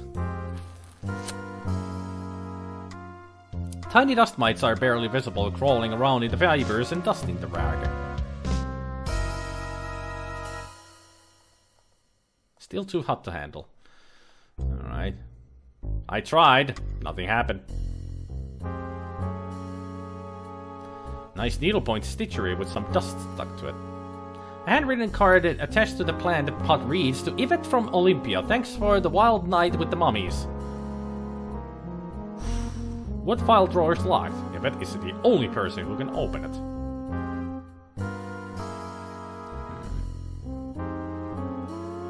The door is made of mahogany. The door to the President Carrington's office. It's a transom. Never understood those transoms, but I guess it's for, you know, air conditioning of sorts.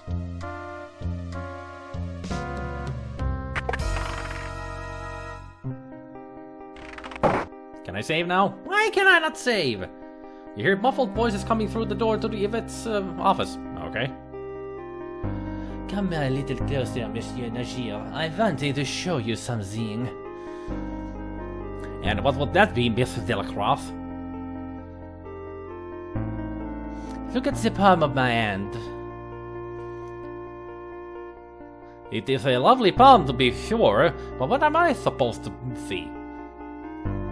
You see this line, monsieur? It is my love line. My goodness, Miss Delacroix, it goes all the way up your arm and disappears up your sleeve.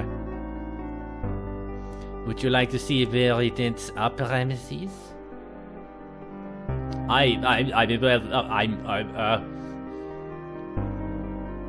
Have you ever been to Paris, Ramesses? No, I can't say I ever have. Then you have never seen the Eiffel Tower? No. Well, by all means, let me show you. Miss Delacroix, please, I'm a married man. Oh, dear. Have you forgotten who let you into the museum, Ramesses? Have you forgotten who showed you the secret room for your little ceremonies? You haven't, have you? No, I haven't, but...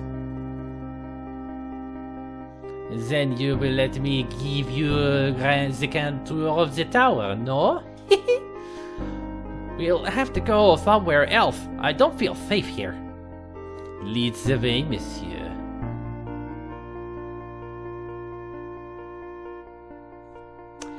Subtle. Very, very subtle. Doesn't carbon paper react to heat like receipt paper?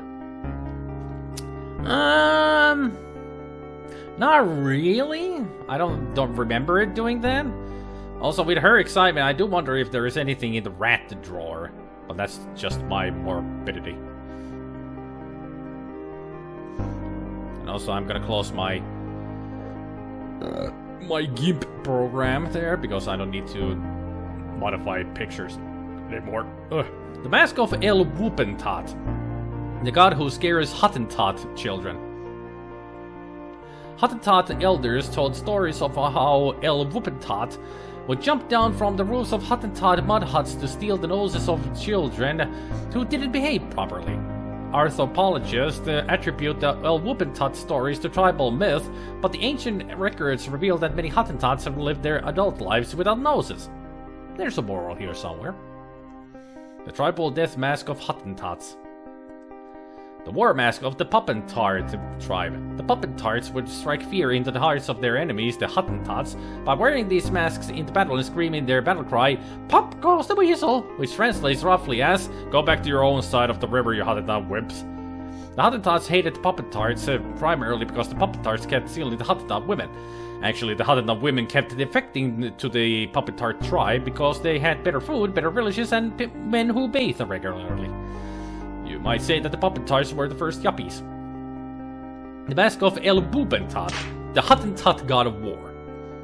Hottentot warriors would invoke their god of war with the battle cry, "Boop! Boop the boop!" Not boop the snoot, eh? This battle cry reputedly struck fear into the hearts of their enemies, who were usually the Puppentarts who lived across the river. Boop the doop, indeed. Apply enough heat and it burns. Indeed, Juppe. Tervetuloa. Puppetart tribe were likely very good during the breakfast hours. It's a portrait of the former Leyendecker Museum president Sterling Waldorf Carlton. No, I don't want to listen to Carlton. I can dance to Carlton. It might be a trick of the light, but one side of the painting seems closer to the wall than the other. That's not the sort of thing you want to examine too closely. A desk lamp. Let's see what we got on the desk. Okay. Countess and Siggy at 1 a.m. Medieval armor display. Good to know. The note is written in a man's handwriting, probably belonging to Dr. Carrington. Don't touch it! Okay, don't touch it. It is a telephone. It appears that someone has cut the telephone cord, removing any chance you might have had of communication with the outside world.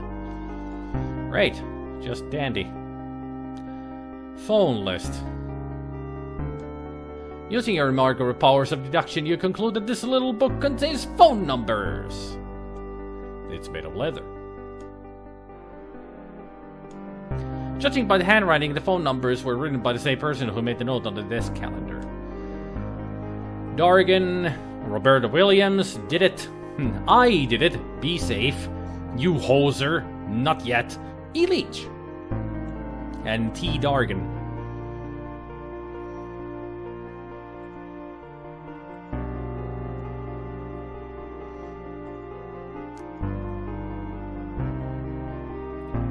Handsome desk clock. Okay. The latest thing in office television. A master unit, not a slave unit. 6-button intercom allows the president to talk and listen to people in the other offices. You touch the intercom unit, completely missing the buttons, and the whole point, apparently.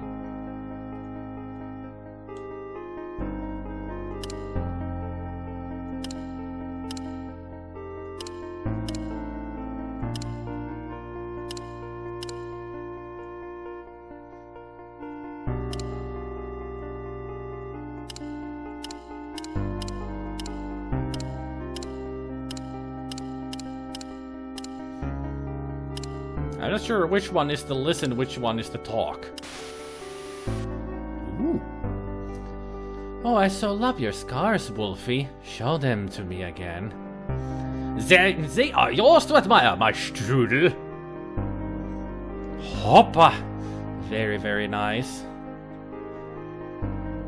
Ja, and I have this new bone for your collection. Ah, such a large bone too. Where did you find it? I've been carrying this bone around for years. It is yours now, my Fräulein. You may do with it what you will. I'm impressed by your generosity, Wolfie. What's with the bows and the towers and everything here? What is this game? Oh, my lover, how do you manage to do it so many times? Sure, a man's gotta do what a man's gotta do. And you do it so well. Try and keep your voice down, lass. Someone might hear us. Oh, I do not care, mon amour. Life, she is something we only enjoy once. Sure, and Begora. I do this at least 50 times a day to stay in shape. 50 times? Ooh la la. And what do you call these movements? Sit-ups, lass. I also do 50 push-ups each day. Then I run a few miles. Of course, talking about exercising. All you hear is static. God, where's the button? All you hear is static. All you hear is static. And static.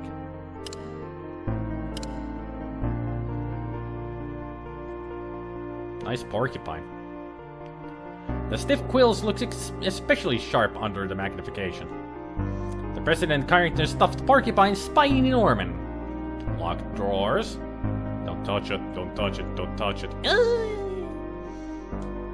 Painting of the New York skyline by Sterling Waldorf Cartland, dated in 1920.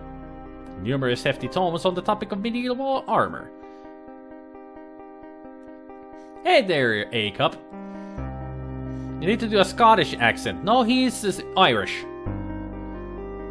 Ah, charcoal. That's what we needed. That's what I've been looking for. So we could do this. That's much better. Rubbing the charcoal over the notepad has made the imprint readable. Yvette 8 Egyptian room. Tut 1015 Egyptian room. Carrington 11 his office. Well, the 1015 was about the time when we were done with all the interviews. So Yvette was the murderer then? Because that's about the time when we got to the Egyptian room and found Carter's corpse? Although the Egyptian Ankh medallion really points towards Tut Smith. Did someone say Scottish accent? Hey there, Danny. Oh, I did. Someone said a Scottish accent if I wanted to do one. You need to do a Scottish accent. But that's an Irish police officer, so can't do a Scottish accent there. Those puppet tart jokes were literally painful to hear. They were painful to read. So there was this painting that I could move, I guess. It's the back of the portrait of the former Decker Museum President Sterling Waldorf Carlton. Where are we going to find a combination at this hour? Where are we going to find a combination to that thing, period? Looks aren't everything. Well, sometimes they can be, but they're not. Well, let's get out of here.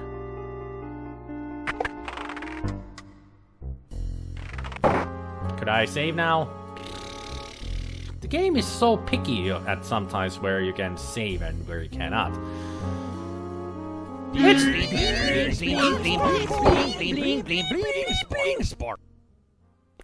You should put a message after the bits there, Quizzy. And thank you for the 100 bits. But if you put a message there, I have a text-to-speech bot. Not the bot, but the feature going. Yes, I want to delete. Thought Plickens. You got everything to open the safe. I just listen. I like listening to the noise. Yeah, the bleep bleep bleep bleep sparkle sparkle. It is me doing all the noises. It's like 5 different me.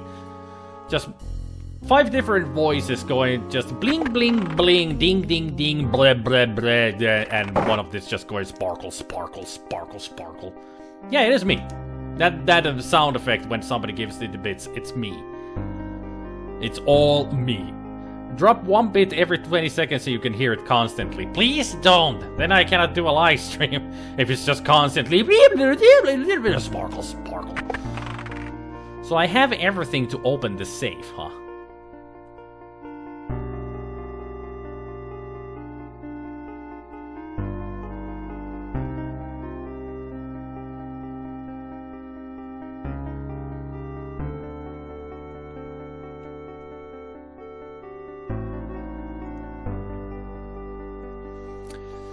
Okay, I cannot use that to listen to it.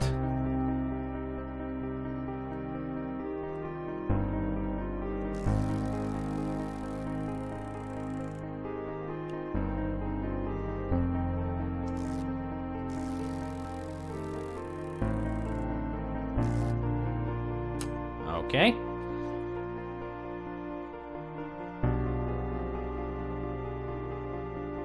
Solution is in this room. Ah, I get it. I get it. I got it. I've got this.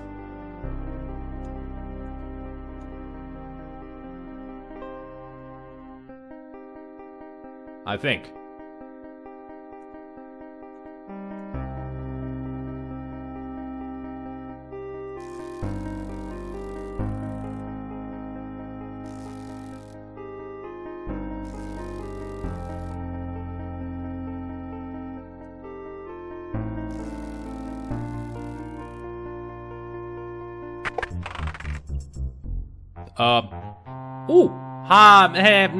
I wasn't doing anything. Achtung! This president's office is verboten!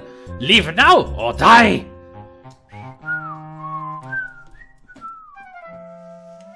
I was not doing anything. You saw nothing.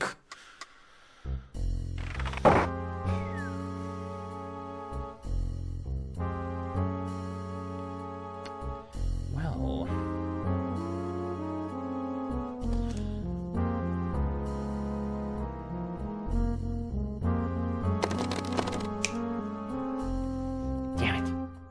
Well, we'll have to come back here later, but I think I cracked the case there.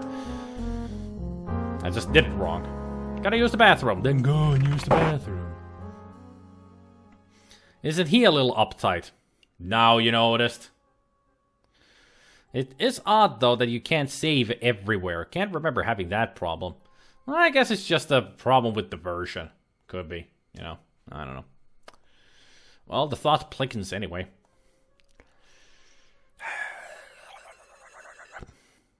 Usually at this time I would stop the live stream, but I'm feeling like playing a little more extra, you know, because I'm not feeling tired, feeling excited, because the game is getting very exciting by the moment. No, I never really try to read.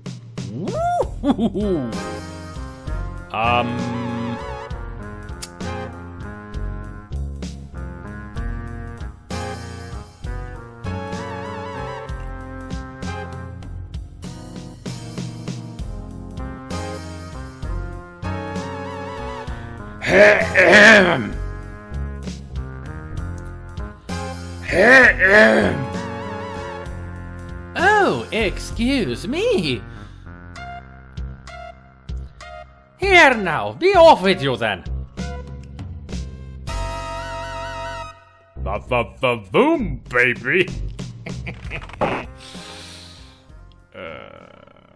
Awkward. Don't hear anything. Let me guess they're gone now. No, it's locked. Oopsie daisy. I seem to be screwing up everything today. Oh. We'll just come back here later, shall we? For now, let's just... Hold on. It was not awkward at all. Carrington, what are you staring at? You're just staring at the wall, aren't you? You faker. Let's just keep going around and see if we can find more people around here. Not to mention if we can, you know, get back to where we were and see if we can do something else around there. Ah, Yvette. And the Countess. Countess, let me ask you about the murder. He was rather a good-looking fellow, don't you think? Of course, I was at the party when he died, surrounded by witnesses, but I've already told Mr. O'Reilly about all that. Well, what about this Dr. Tut Smith? My, what an intense gentleman he is. Why, he's practically obsessed with the dagger. What can you tell me about? What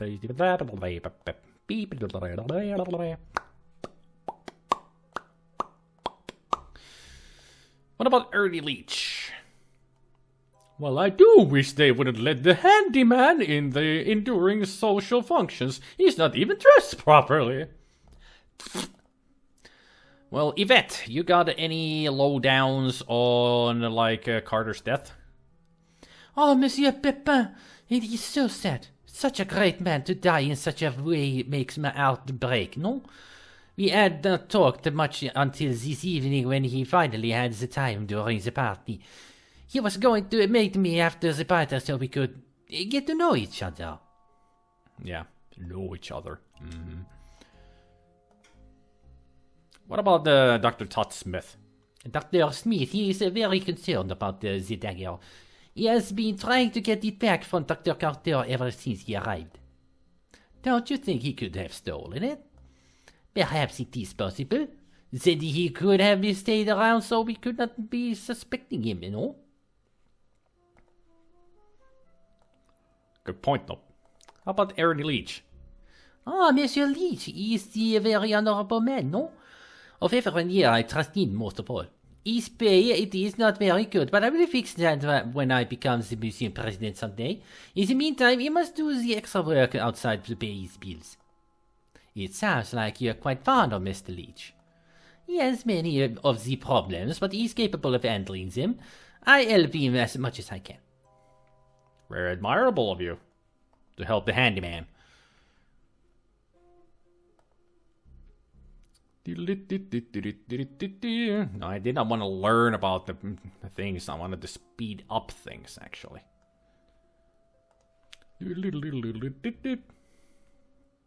Nobody here. I wonder if I can go back to the gift shop. Let's see. Let's find out. Highly doubt it. But you know, gotta try. I'm sure I need the skeleton key from the painting to do this. To get in there.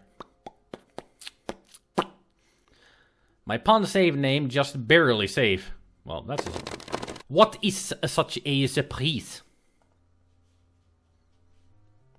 Was it the them two noodling in the office?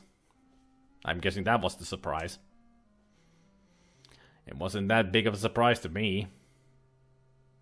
I mean, we heard them talking that they are kind of like an item, it seems. But then again, judging from everybody talking about Yvette, she gets around. If you know what I mean. And you know, what goes around comes around. Is it safe?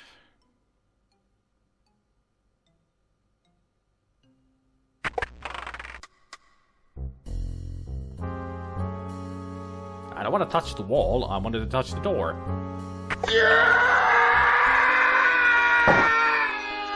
Thank you, Quissy. Thank you very much. Is it secret? Is it safe? I was more going for the marathon man. Is it safe? Ah, real monsters. Well, it's the Howie scream. But it is in the Real Monsters theme song. But that is the Howie scream. So it's 0.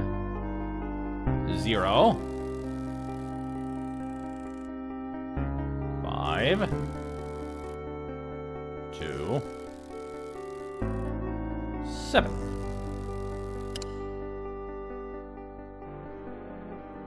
It feels safe. Huh?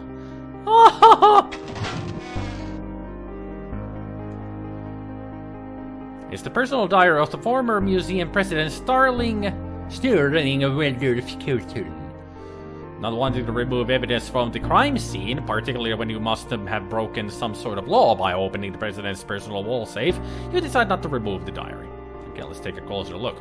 Glancing through the diary and the male handwriting within, it refers to Sterling's growing fear that the Countess only married him for his money and that she could be planning to kill him. The final entry reads, Yvette fears her too. Okay. Can I not close it? There. Alright. So. What? What? How? What? How am I?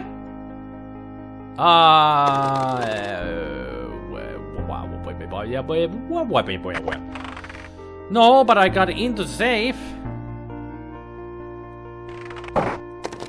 But I can't get out of the office now. Because apparently, I got locked in. Maybe I need to use the intercom.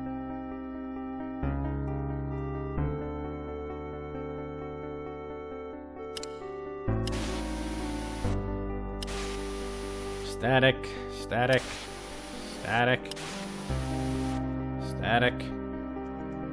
Come on.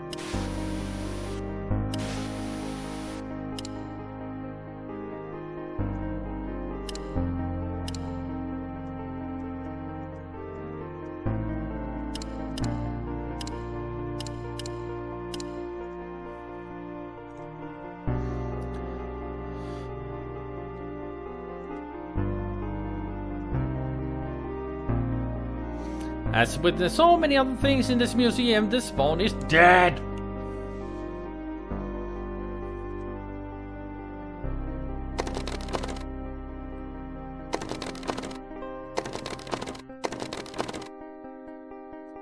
Does somebody just randomly go around the museum and lock the doors? How am I supposed to advance in the game if I can't open the door? I got soft locked by the game.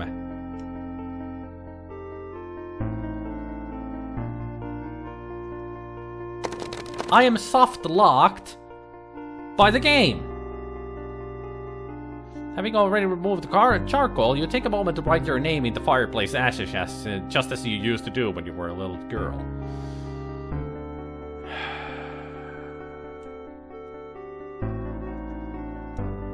Skylight supporting struts.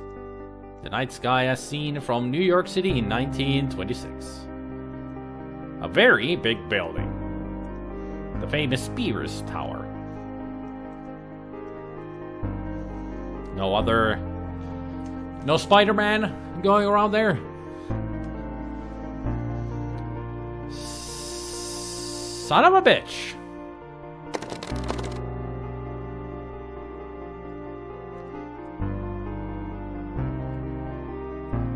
Somebody open this door! I'm locked in! Oh, Dr. Smith, I appreciate your help so much. I don't particularly appreciate giving it. I have things to do, Miss Delacroix. Important things. But surely you can spare the time to help me move my desk, no? Oh, I suppose. Why do you want to move it anyway? Oh, there is a terrible stain on the rug. I don't want to show it. We don't have to move the desk very far. Alright. It's heavy! Ow!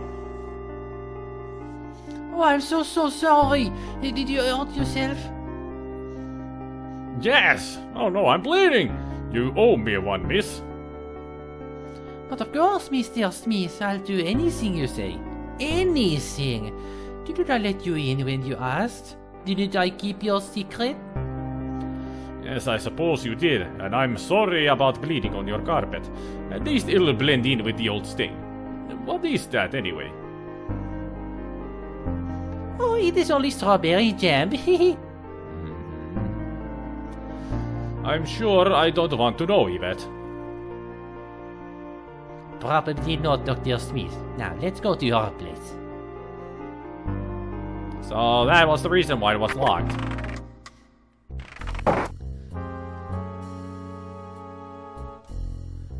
Art Deco rug. Yvette covered the rug with the desk because she hates the Art Deco style, even though it's very trendy right now.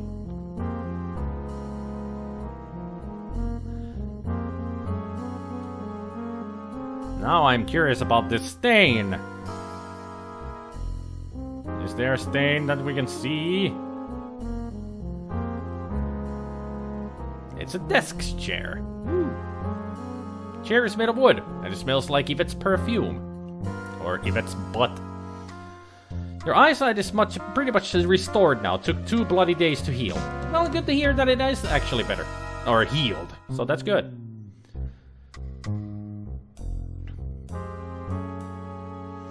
Very, very, very good. Nice watercolor brushwork, even though it was painted during a turbulent period in the life of the artist. Marvelous thrusting brushwork demonstrates the artist's close association with the subject, in which she obviously finds deep meaning and significance. Mediocre watercolor brushwork, but subtle nuances of shading and form admirably serve to get Yvette's point across. They're too high on the wall to be examined that way. What about the trash can? Assorted garbage fills the wastebasket. Pencil shavings, torn typing paper, fingernail clippings, carbon paper, an apple core, and an empty bottle of French champagne. She gets around, alright. The paper cutter blade looks well maintained and sharp enough to cut through almost anything. Paper cutter blade looks well maintained with the sharp blade. Upon close inspection, you see nothing new. Nothing, oh no. Nothing. Alright. Oh to God, I never lose my eyesight. I hope to God too. I hope to everything that we never lose our eyesights. And I hope that Spicky gets his back. Trying to see with only one eye is so unpleasant. I